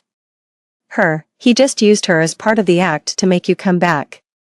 A woman like that can't do housework or cook, and she only has a middle school education. How could she possibly be fit to be Lele's mom? She's even less fit for my son than you are. Chuan Yin. I burst out laughing. No, no, no. I've had enough of the life of a washed-up housewife. I'm not coming back. I hung up to get away from that family. I took a regional manager job at a branch the boss owned, more than 1,000 kilometers away the day the junior high entrance exam results came out. I received flowers from many parents, thanking me for helping their children improve their scores. As a teacher, I felt endless pride and joy. At last, the effort and the reward were finally in proportion. That same day, the boss told me that Wu Qi had gone to headquarters to cause a scene and was demanding to see me. She sent me the surveillance footage to look at. In the footage, Wu Qi's temples had turned gray, his eye bags were heavy, and dark circles shadowed his eyes. He looked more than 10 years older. He kept shouting my name everywhere, and before long he was crying, sobbing toward the surveillance camera. Chuan Yin, I know you can still see me, please come back. Lele didn't even get into a general high school, so he has no school to go to. Every time he gets discouraged, he eats, and now he's even fatter. He's out of breath just from climbing the stairs. At home, you fly off the handle, scream and threaten people, and all day long you dream that you're some chosen one. It's totally unrealistic. In short, this family can't do without you. That night, I logged into my old WeChat account and gave him a video call. He excitedly showed me how Lele was doing now. The kid was already fat as a pig, curled up in bed, munching chips and playing games, with stubble all over his face. When he heard my voice, his eyes lit up a little. Is my mom coming back? Wu Qi looked at me hopefully. Listen, the kid is waiting for you. I nodded. Yeah, just as you said, Lele is a lost cause. Then hurry up and have another child, so you don't end up with your assets going to some loser to waste away, someone who can't even take care of you in old age. If he can't even get into a general high school, what can you possibly expect from him in the future? Why not think it over and make other plans? At that moment, I saw a tense look flash in Lele's eyes. Wu Qi was about to start cursing at me, but I cut off the video. 3 days later, a piece of news hit the headlines. A middle school entrance exam failure feared her stepson would fight for the family fortune, so she personally cut off her biological father's most prized asset. Wu Qi bled too much, and because he wasn't taken to the hospital in time, he eventually died. The father-in-law and mother-in-law were burying their son, and they cried so hard they were almost out of breath. Then they turned around and went to beat Lele, only to be kicked by one of them, and passed out on the spot. That female livestreamer was so frightened that she ran downstairs without even putting on her clothes, and she had a mental breakdown. Lele grabbed her and chased after her the whole way, but in the end she was too fat to run, fell down the stairs, and is now being rushed for emergency treatment at the hospital. By the time I got to the hospital, he had already been moved to a general ward, with police stationed at the door. After a long while, he opened his eyes and woke up. His gaze had become strikingly different when he saw me, tears streaming down his face. He cried out for the first time, Mom, Mom, Mom, I was wrong. I shouldn't have refused to buy you insurance, and I shouldn't have listened to others say you were useless. After you were gone, I was ruined too. The company wouldn't approve my proposal. Dad went and had a child with his mistress, and even Grandpa and Grandma stopped caring about me. I ended up owing a ton of gambling debt, and had no choice but to jump off a building. This time, I'll behave and listen to you, only to you. Mom, please save me. I knew he had been reborn too. I also knew that, with the memories from his past life, if he could retake the exam, he would definitely get into a top high school. I knew even more clearly that he didn't stand a chance. Sure enough, in the end, he was sentenced to 20 years in prison. As for me, I got my green card overseas and set out on a path of no return. End of full text. Story 2. At the age of 23, I married Zhou Tingshi. He was naturally cold-hearted. He married me only because I was obedient enough and could help him deal with the elders. Everyone knew that he had a white moonlight long ago. When she came back, I would have to vacate the position of Mrs. Zhou sooner or later. Finally, his white moonlight returned, and I tactfully proposed divorce. He smiled indifferently and said, sure, let's get divorced then. After that day, we didn't contact each other for a long time until the news of my engagement spread. That night, he called me 13 times. In the first call, there were only 2 words, congratulations. When the 13th call came, I couldn't bear it anymore and said, what on earth do you want to say? He was biting a cigarette, and his voice was muffled. Is he richer than me? Does he treat you better than me? Is that why you want to marry him? When I saw the news of Tan Yuqing's divorce on Moments, I knew that it was the end for me and Zhou Tingshi. Of course, not just me, everyone thought so. I saw a lot of comments under that Moments post. Friends, classmates, and business partners of Zhou Tingshi. They asked in the comments, Qingqing, congratulations on returning to single life. When are you coming back? Yeah, someone has been waiting for you for a long time. These people were always distant when facing me.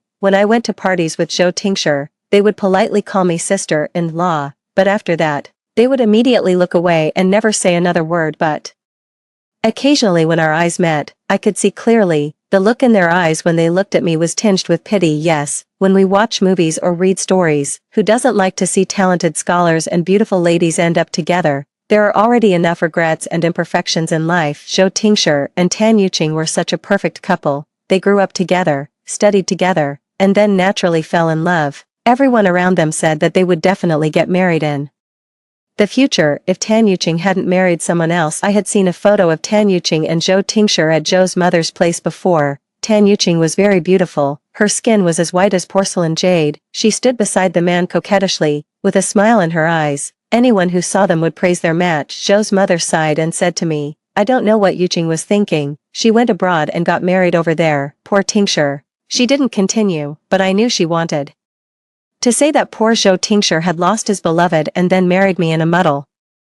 To him, she was the former lover, a scar that had already scabbed over. He wouldn't deliberately mention her, and it wouldn't hurt, but when he thought of her, he would still be distracted. They had seen him fight, be jealous, and be sad because of her. And finally, it all ended in a grand nothing. Later, when they saw me and Zhou Tingshi together, it inevitably felt a bit lacking. It's not that Zhou Tingshi treated me badly. He was a very decent person, he gave me enough respect as Mrs. Zhou. No matter where we were, when I went to the old house with him for a meal, after dinner, he would hold my hand and take a walk in the garden. When I sprained my ankle, he would squat down, turn his back to me, and tilt his head slightly. In the moonlight, he even had a bit of a gentle air. He clicked his tongue and said, get on. I often stayed up late working at night. He would hold a cup of milk and wait beside me, leaning against the wall like he had no bones, and gently tap on my table, saying, hurry up and drink it, I still need to wash the cup. He had never lost his composure in front of me. He was always at ease in everything he did, even in bed. When the corners of his eyes were red, at the most intimate moment, he would just smile, and as if compromising, he would call my name in an extremely cold tone, Chu Yan, let's just be like this from now on, okay? His first love had married someone else, and he had married me, so, he said to me, let's just be like this. I read those comments one by one. I saw someone mention me unintentionally. Wait, isn't Brother Sure preparing for the 3rd anniversary celebration recently? He said he was going to give that person a surprise. Less than a minute after this comment was posted, the person probably thought it was inappropriate and quickly deleted it. Probably not many people saw it except me. My finger on the phone screen stiffened. In a blink of an eye, 3 years had passed. Was Zhou Tingshi really going to prepare a surprise for me? Just as I thought of this, I saw that Zhou Tingshi liked that moment's post. He didn't say anything, however, precisely because he said nothing. It was enough to make people daydream. I opened my moments. I was a person who liked to share my life. I would share some daily things on moments every now and then. I scrolled from the beginning to the end. There was not the slightest trace of Zhou Tingshi's appearance. He was a person who was afraid of trouble and never cared about such things. I sighed. I had a feeling that everything was finally settled. Whether he loved me or not was too obvious, but I had no choice. When we went on a blind date, Zhou Tingshi and I had agreed that he would help me save the Shin family, which was on the verge of bankruptcy, and I would marry him. It was a case of each getting what they needed. Now, Tan Yuqing was coming back. Perhaps, I should be open and ask him what he thought. If he wanted a divorce, I had no objection, even though I really liked him. After making this decision, I calmly found Zhou Tingshi's phone number and called him. He answered quickly. Before I could speak, he smiled, very calmly, and said, Chu Yan, did you get home? I'll be back soon. Do you want me to bring anything? He liked to call me by my full name like this. I clenched my palm. I replied calmly, no need, there's just something I want to talk to you about. Perhaps my tone was too serious. His voice stopped, and his smile gradually faded. Is it important? He asked. I said, yes, it's very important. After this call, I sat in the living room waiting for him. During these short 10-odd minutes, I thought of many things. I thought of the day after I married Zhou Tingshi, when I received a friend request from Tan Yuqing.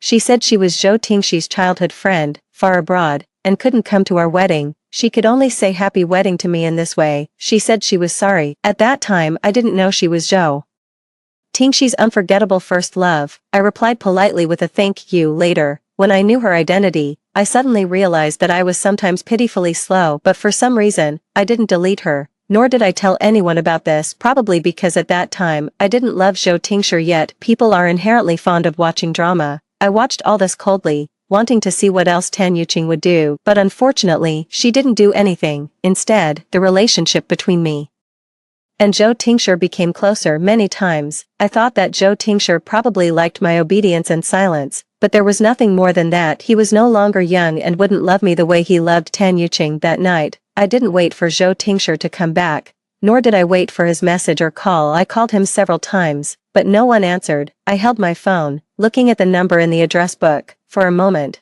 I almost burst into tears. I suddenly had a premonition. I couldn't wait for him. When some people are reuniting, there must be others losing. The world is always full of changes like this. I was stunned for a long time, and then I sent him a message. If you're busy, don't rush back. I'll go to sleep first. At 3 o'clock in the morning, he replied with just one word, okay. I woke up many times that night. I didn't sleep well. The next day, I had a fever. I took some medicine and slept for a long time. When I woke up, it was already night. Zhou Tingshi still hadn't come back, so another 2 days passed. The day my body recovered, I saw Tan Yuqing's moments and found out that Zhou Tingshi hadn't been in Beijing these days. The day I was waiting for him at home, Tan Yuqing had a car accident on the other side of the ocean. Zhou Tingshi took a plane and rushed there overnight. These days, he had been with her. Naturally, he had no time to take care of me that night. I stood alone outside the villa. There was no Zhou Tingshi at the other end of the road. There was a moon that night. The moonlight laid a thin layer of mist in my eyes. I sighed. There was no need to ask Zhou Tingshi's opinion about the divorce anymore. He had already answered me in another way. I called my mother. When she answered, after I said just 2 sentences, she sighed and said, when you married into the Zhou family, it was already a high climb. You two weren't really a match. It's better to get divorced. Then she comforted me. That child Tingshi seems approachable on the surface, but in fact, he has a colder temper than anyone. He doesn't seem to know how to love. It wasn't like that. I heard that during the years he loved Tan Yuqing, he wished he could give her all the good things in the world. He doted on her, protected her, and was most afraid of her being wronged. But indeed, Zhou Tingshi and I weren't a match. He was a young master raised in luxury, achieving success in everything he did. He always wanted the best. Only in marriage was he not satisfied. After Tan Yuqing got married, Zhou Tingshi was constantly urged by his family to go on blind dates. The Zhou family, while feeling sorry for his missed relationship with Tan Yuqing, was also afraid that he would be trapped in the sea of love and couldn't extricate himself. So they came up with this idea. During that period, a large number of girls flocked to him, including daughters of wealthy families and socialites, so many that it was dazzling. However, in the end, he actually chose me. One of his friends was my senior. He casually mentioned me, one of my junior sisters. She's quite good looking, but her family background is a bit poor. She has a gentle temper and is very easy going, but it's a pity. Her family seems to be in some trouble recently and is on the verge of bankruptcy. Brother Sure, do you remember that girl? Last spring, she came to my birthday party, and I asked her to bring you a bowl of hangover soup. Zhou Tingshi was very silent during that time. He was always lazy when going out to play and didn't talk much. No one thought he would react to these words, but unexpectedly, he actually spoke in a deep voice. Help me make an appointment with her. There was an uproar in the room. What, Brother Sure, you want to see my junior sister? Zhou Tingshi smiled then, full of interest. Yes, in the following years, there were always people who were indignant about this. They thought Zhou Tingshi got married too hastily and that I wasn't worthy of him. They would mention the girl who had once stood beside Zhou Tingshi and was called a golden couple with him in front of me, either explicitly or implicitly. If Tan Yuqing was the moon in the sky, then I was the mud on the ground. If Zhou Tingshi stepped on me, those around him would wish he could change his shoes. The day Zhou Tingshi came back, I was packing my luggage. He pushed the door open, carrying the chill, and there was fatigue between his brows. He rubbed his forehead, walking towards the living room while saying, sorry, I've been a bit busy these days and didn't have time for you. At this point, he saw the situation in front of him and his voice suddenly stopped. I stopped what I was doing and said, I haven't finished packing yet. It's a bit messy now. You can sit down first. Wait for me a moment. I'll be done soon. He stood where he was, not moving. After a while, he looked me up and down, and then asked almost blankly, are you going on a business trip? No, traveling, he asked again, his voice trembling slightly. I sighed, about to answer, but he seemed to have thought of something. Suddenly, he sneered, his eyes slightly cold, and said in a condescending manner, what? It's not a business trip, nor traveling, making such a big fuss. Could it be that you want to divorce me? Since we got married, I had never seen Zhou Tingshi like this. He was sharp-edged and aggressive, meeting his gaze. I nodded and said, yes, we're getting divorced.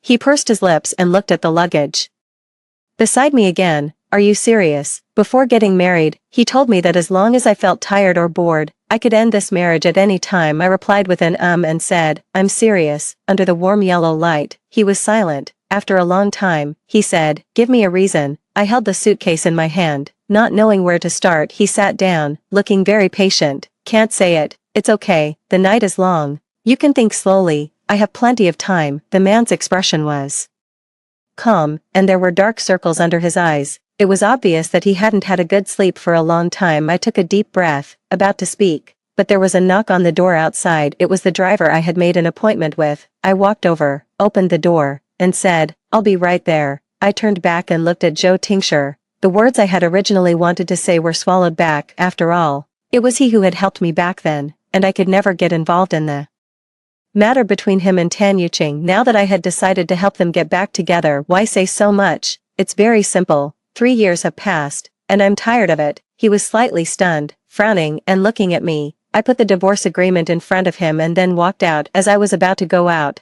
I heard his voice. It was a bit self-mocking, yet also seemed indifferent. He sneered and said, sure. Let's get divorced then. Joe Tincture and I had signed a prenuptial agreement. I insisted on signing it as if I had known this day would come. We made it clear that when we separated, I wouldn't take anything from him, but when it really came to this day, he was still very generous. He asked the lawyer to draw up a new divorce agreement and generously gave me half of the real estate under his name, and also gave me a lot of money. He said, if you don't want these things, we'll just drag it out. When he said this, we were sitting face to face. His hand tapped on the paper. As he raised his eyes, his gaze landed on me, and there was a faint sense of confrontation. I suddenly thought that he actually didn't want to divorce me, but this thought only flashed by. The next moment, his phone rang. I saw the name on it. It was Tan Yuqing's call. His expression was a bit irritated, yet also as if he had let out a sigh of relief. He quickly stood up, walked to the balcony aside, and answered the call. Look, no matter how busy a person is, they always have time to answer a phone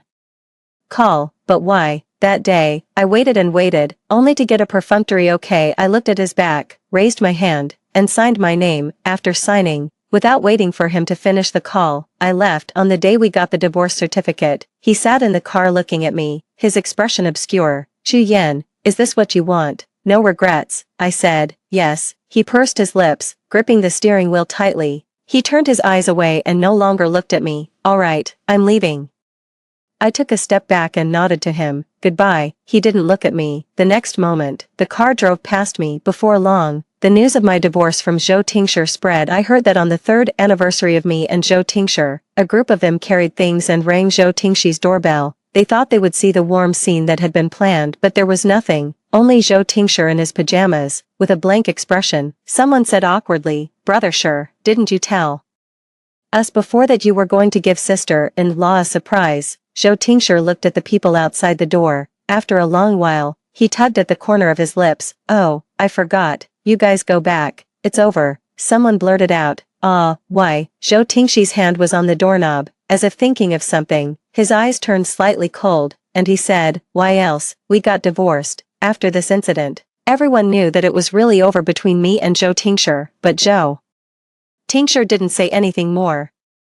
Those people couldn't get anything out of him, so they turned to ask me. Their tone was sympathetic, yet still carried that haughty attitude. I didn't reply. I pretended not to see and immediately deleted their contact information, including Tan Yuqing's. From then on, whatever happened between them had nothing to do with me. Joe Tincture and I originally belonged to 2 different worlds at this time. I was a bit glad that over the years, apart from the large sum of money Joe Tincture gave me, when we got married, there were no other ties between the Zhou and Chu families. At the end of this month, I went on a business trip and saw Joe Tincture in the airport hall. He was there to pick someone up. Across the crowd in 3 years of time, I finally saw Tan Yuqing, standing together. They really were a perfect couple. I stood there, stunned for a moment. Just then, my name suddenly came over the broadcast. It was time to board the plane. As I turned around, I saw Joe Tincture suddenly stop in his tracks. He looked back, searching for a while, and then finally retracted his gaze. When the plane landed, I turned on my phone and saw a message. It was from Joe Tincture. he asked. Was that you, right? The day I returned to Beijing, not long after I got home, I received another notice. I had to meet a client. I arrived at the agreed place as scheduled. By the time we finalized the details, it was almost dark. I walked out of the private room but saw an unexpected person. It was Tan Yuqing. She was holding her phone, with a big smile on her face, talking on the phone. Yes, I'm back in the country, don't worry, this time, I'll seize the opportunity. Isn't it a coincidence? I just got divorced, and Tingsher got divorced right after. He must still have feelings for me, right? I listened from the side and couldn't help but nod. Yes, he did. The affection from youth wasn't so easy to let go of. I walked over. As I passed by Tan Yuqing, she just hung up the phone and took a look at me. You look familiar. Have we met before? I said. No. She nodded politely and didn't ask any more questions. However, the next moment, my way was blocked. I looked up and saw the man's clear jawline. Zhou Tingsher looked down at me, his Adam's apple bobbing. After a moment, he said as if he didn't care, "What are you doing here?" This question seemed out of the blue, but I understood it. He probably thought I knew he was here and came to find him. I was silent for a while and then explained to him, "I have a client here. I came to discuss something." Zhou Tingshi's expression stiffened slightly. After a moment, he cleared his throat unnaturally. "All right, are you going back? I'll give you a ride." I looked back. Tan Yuqing was standing not far from me, staring fixedly at us. I raised my phone in my hand. "No need, you have a friend. I've called a car, and it'll be here soon." After saying that, I pushed his body aside and walked out, but he suddenly grabbed my wrist.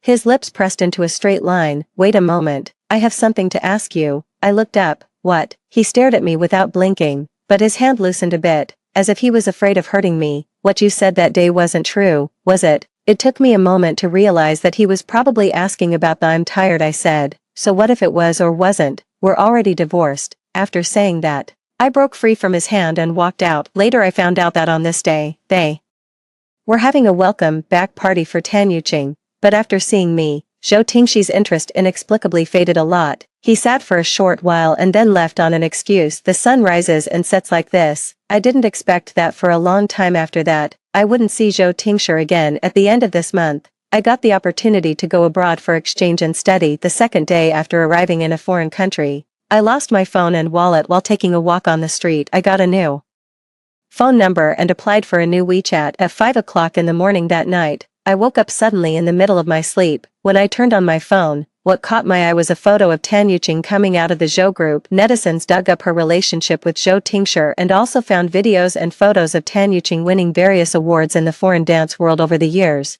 They started shipping this couple who got back together. I saw someone mention me in the comment section. I heard that the person from the Zhou family was married before. Is that true? Soon, someone replied, I have a friend in their circle. I heard they're already divorced. The two didn't have much feelings for each other and got divorced very quickly. I looked at these comments, and my hand paused. I just suddenly thought of the 3 years I spent with Zhou Tingsher. No one had ever sincerely blessed us, believing that we could make it to the end. A few days later, I received a call from a friend.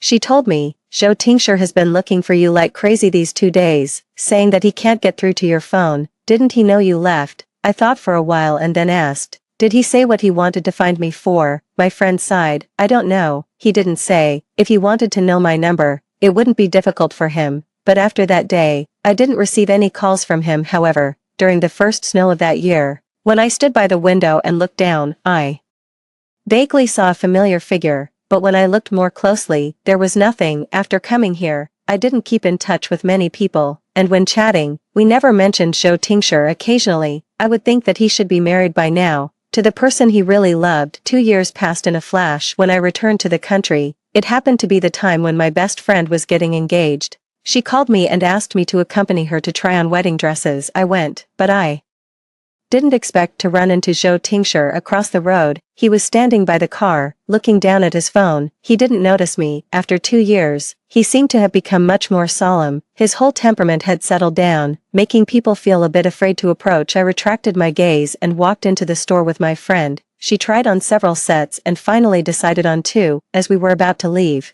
she seemed to remember something and refused to leave. She urged me to try one on. 2. When I came out after trying it on, she pulled me and looked at me for a long time. Finally, she said, Yan Yan, have you ever thought about getting married? You're still young and so beautiful. You can marry anyone you want. I smiled. I haven't thought about it yet. My friend sighed. How about I introduce some people to you? I have a few good candidates. We can arrange a meeting sometime. I listened patiently. But then I heard another voice, sister-in-law. I turned around and saw Zhou Minji. He was Zhou Tingxi's cousin and had always been respectful to me. He was also one of the few people who wouldn't mention Tan Yuqing in front of me. His eyes lingered on me for a while before he said, I'm used to calling you that. Sorry, Sister Yen, when did you come back? Are you getting engaged or married? Why didn't you let out any news about such a big thing? I was about to explain when a shop assistant came over and interrupted the conversation, saying to Zhou Minji, Sir, Mr. Zhou is waiting for you outside. He asked you to hurry up. I looked outside.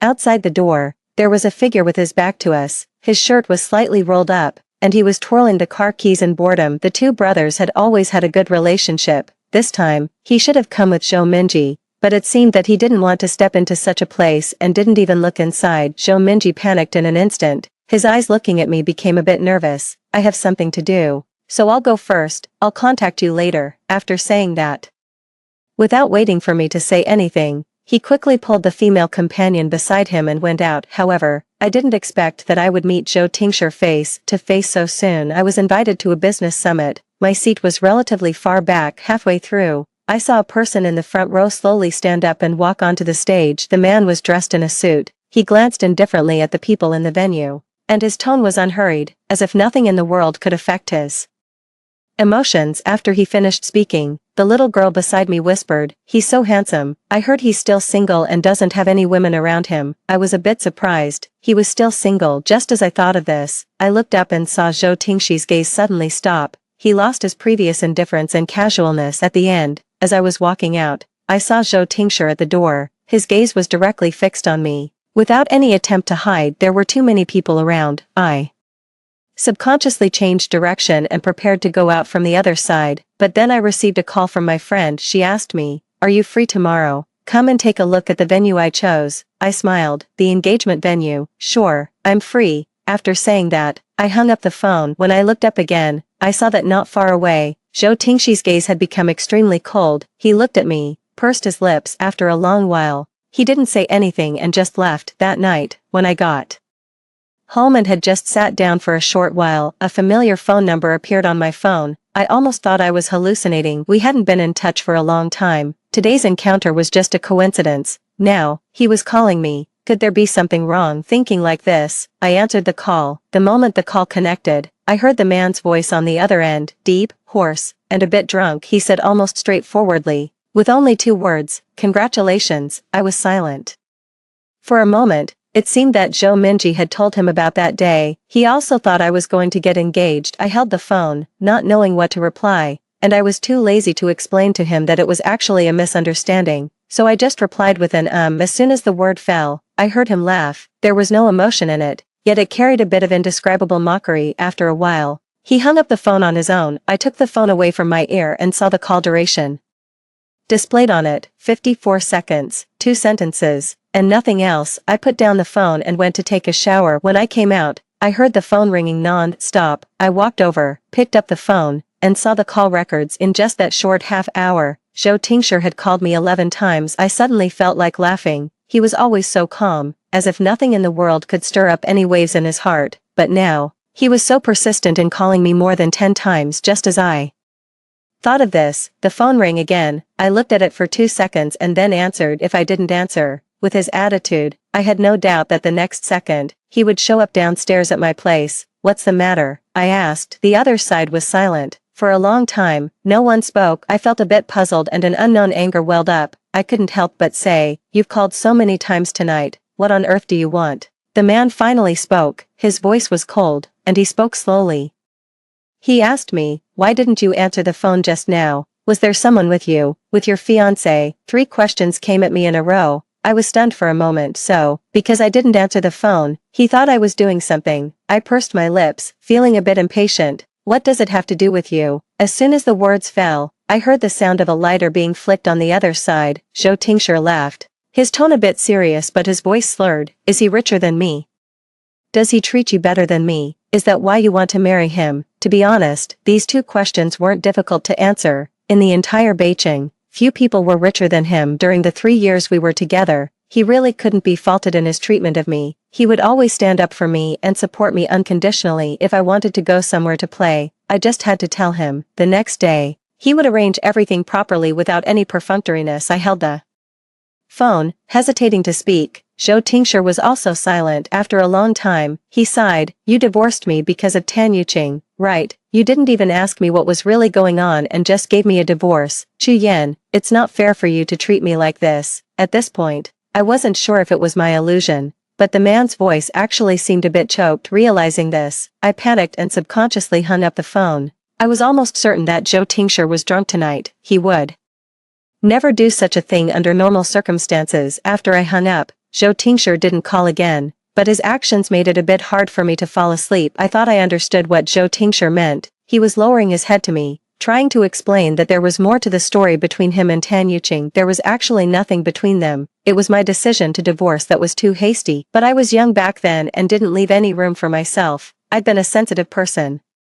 since I was a child. I was the second-born child in the family. I had an older sister and a younger brother. My parents loved me, but they didn't invest too much in me, and they didn't interfere much in my affairs. When I was 12, I broke a set of my father's favorite tea sets. He didn't say anything and just bought a new set, but a few days later, when my sister made the same mistake, he would laughingly tap my sister's nose and say she was so careless. I grew up being very cautious, trying not to cause any trouble. Later, when I got married to and then divorced from Zhou Tingshi, I was also afraid of bringing him trouble. I didn't dare to tell him that I always heard people say we weren't a match. I also never dared to ask about anything related to Tan Yuqing. When it came to the divorce, there was also a bit of self-righteousness in it. Look, I'm such a considerate person. I didn't ask or say anything and just made way for his beloved. How worry-free I was. I always thought I didn't have the right to ask. Self-esteem and inferiority tugged at me, and in the end, made me a bit awkward and unlikable. The next day, I woke up early. When I went downstairs, I saw a car parked not far away. Actually, I had never seen this car before, but at that moment, as if I had a premonition, I walked over. Through the half-open car window, I saw Zhou Tingshi. He was closing his eyes, leaning against the seat, his brow slightly furrowed. He didn't seem to be sleeping soundly. For a moment, he even looked a bit pitiful. It seemed that he had been here all night, thinking of the 13 calls last night. I pursed my lips and finally didn't wake him up. I walked out of the community and managed to get Zhou Minji's contact information after some effort. Then I called him. As soon as the call connected, he called out first, "Sister-in-law." My voice paused, and I didn't have time to correct his address. I asked, "How did you know it was me?" He was caught off guard, coughed dryly a few times, and after a while, he said, "About half a year ago, Brother sure used my phone to call you, so I saved your number with a note." I didn't expect such an answer. Half a year ago, I suddenly remembered that there was indeed such a thing. At that time, I was taking a nap. When I received the call, I was still groggy. I thought it was the express delivery I had ordered a few days ago. I said a few words casually and then hung up. The person on the other side didn't say anything and just listened quietly to me. At the end, he just softly replied with an I thought the voice was a bit familiar at that time, but I didn't think much about it. Now it seems that the person was actually Zhou Tingshi. Seeing that I didn't speak, Zhou Minji added, "He wanted to call you 2 years ago. He stared at that phone number for 2 years. Even I can recite it, but he never dared to call. It was only half a year ago that I couldn't stand it anymore and dialed the number in front of him. Dared not. It was hard to imagine that a person as resourceful as him could be so hesitant." I sighed, said I understood, and then asked him to come over and take Zhou Tingshi away. Otherwise, if he continued to sleep like this, and with more people around later, there was a risk that someone might take a photo and post it online. Zhou Minji immediately agreed. "Okay, I'll be there soon." The next time I saw Zhou Tingshi was several days later. After that impulsive moment passed, he calmed down and made some inquiries. He soon found out that I didn't have a fiancé at all, and the so-called engagement was just a rumor. Zhou Minji called me to complain, saying that he had caused a big mess this time. He was afraid that he wouldn't be able to rest for the next half year. Zhou Tingshi was angry with him for spreading false news and assigned him several tough projects. That night, I saw Zhou Tingshi at my doorstep. He had regained his composure. Getting rid of his previous dejected look, he called my name seriously, just like before. "Chu Yan." My heart skipped a beat. He walked up to me, looking down at me. "I misunderstood before. I'm sorry." I was speechless for a moment. Only then did I finally look up at him in the dim corridor. The man's features were still handsome. He took a step closer, almost as if making a last-ditch effort. Do you know, over the years, I've missed you a lot. I had never heard such words from him before. For a moment, I was a bit angry and also a bit tearful. If I had heard these words earlier, perhaps things between us wouldn't have ended up like this. I would have known that he didn't have no feelings for me at all, and I wouldn't have left so resolutely. It was strange. At this moment, my heart was unexpectedly calm. I even had time to think, what about him and Tan Yuqing? Would this golden couple end up with regrets? As if seeing what I was thinking, Zhou Tingshi furrowed his brows. She's been remarried for a long time. I was silent for a long time. Finally, I looked up at Zhou Tingshi and said, all these don't matter anymore. Even if there was no Tan Yuqing, perhaps Zhou Tingshi and I wouldn't have a good ending either. As others said, we originally belonged to different worlds. I was the one who wasn't a match for him, the one he chose as a compromise from the beginning. It was a mistake. After this day, I didn't see Zhou Tingshi again. A few days later, our department went out to play together. Halfway through the meal, I felt stuffy, so I went out alone to get some air, but I didn't expect to hear my name in the corridor. Who can't tell in these years? The person in Brother Shi's heart is Chu Yan. Who would have thought? I always thought he and Yuqing were the real match. Someone sighed regretfully. Yeah, that Chu Yan. Not to mention her poor family background. She's also so aloof when she's with us. She just can't blend in, but she just suits Brother Shi's taste. Inside the room, their conversation continued. I had heard these words many times before. This time, when I heard them, my heart didn't even stir, but the next moment, a pair of hands covered my ears. After a moment, I was pulled behind him, and then he kicked open the door of the private room. I stared blankly at the man's back. He was backlit, and his expression was hard to make out. Whether we're a match or not has nothing to do with you guys. After saying that, he glanced at me and squeezed my wrist. Wait for me outside. I didn't stand outside for long before Zhou Tingshi came out. I asked him, what are you doing here? He looked at me, his eyes holding something I couldn't understand. Just passing by. I said oh and didn't expose him. There couldn't be such a coincidence. He sighed, looking at me, and suddenly asked, did you suffer a lot during those 3 years? I was stunned for a moment and then shook my head. Not really. In the past, when we were free, we would sit together and watch movies. We would also talk about some trivial topics, but those seemed like things from a past life now. At this moment, if we had to describe our relationship in 2 words, it would be estranged. Not long after, I heard that Zhou Tingshi had a falling out with the people in the private room that day. This matter caused quite a stir. People in the circle were all saying that this time, Zhou Tingshi got angry for the sake of a beauty, and he was really serious about it, and this beauty was his ex-wife. 2 days later, I met Tan Yuqing. This time, she recognized me. She reached out her hand to shake mine. I've seen your wedding photos so many times. I should have recognized you when we met last time. I was a bit surprised. She smiled, with a hint of melancholy. To be honest, I'm jealous of you. I was puzzled. She looked at me, was slightly distracted for a moment, and then said, before he got married, everyone thought he liked me. He should have a girl like me by his side. We were so well matched. That year, I confessed to him in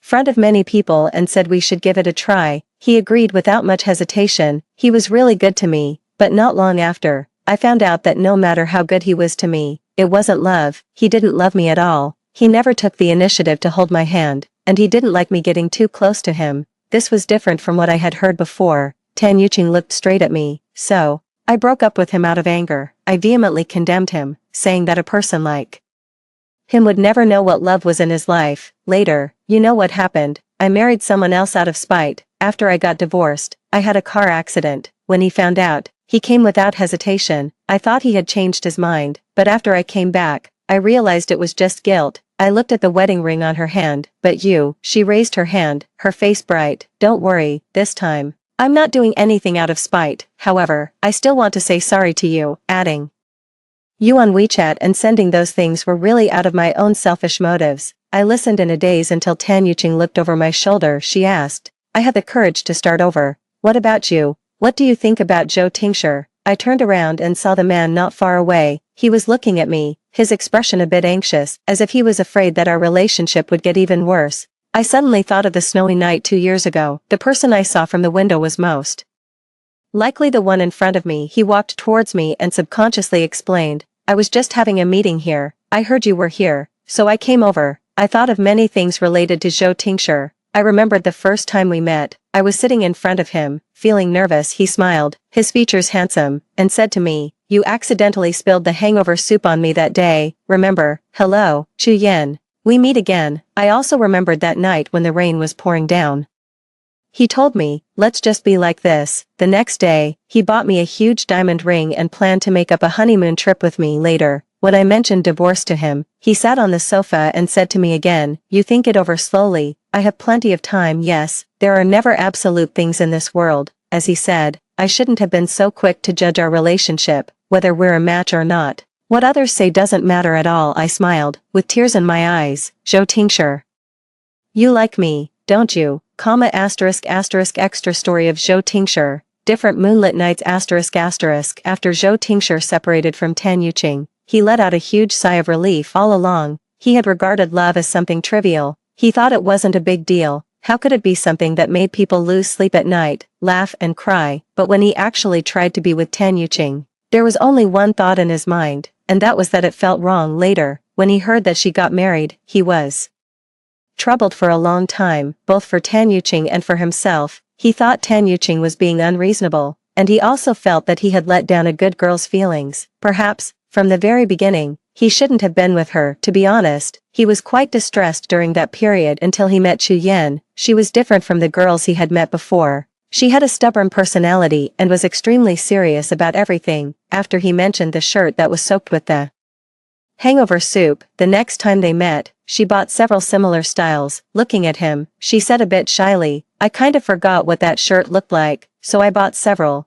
Take a look." At that moment, Zhou Tingshi smiled. It was strange. Every time he saw her, he felt like smiling. At that time, he thought that falling in love, or even getting married, might not be such a bad thing if it was with the girl in front of him. Later, everything went as he had expected. Friends, classmates, and business partners of Zhou Tingshi until the news of Tan Yuqing's car accident came. In fact, it wasn't very serious, but because of that bit of guilt from before, he still went, and he even forgot that Chu Yen was waiting for him in the following years. That became the thing he regretted the most, but at that time, he didn't think so much. He went home as usual, saw her, and wanted to explain to her, but she seemed to no longer want to listen. She said she wanted a divorce, and she said she was tired of it. When he heard this, he felt as if his heart was being torn apart, and it hurt badly. How could she be tired of it? After she left, he secretly went to look for her many times. The round-trip plane tickets piled up thick on his desk. He wasn't stupid, but in this matter, he was incredibly stupid. In the spring of the second year after she left,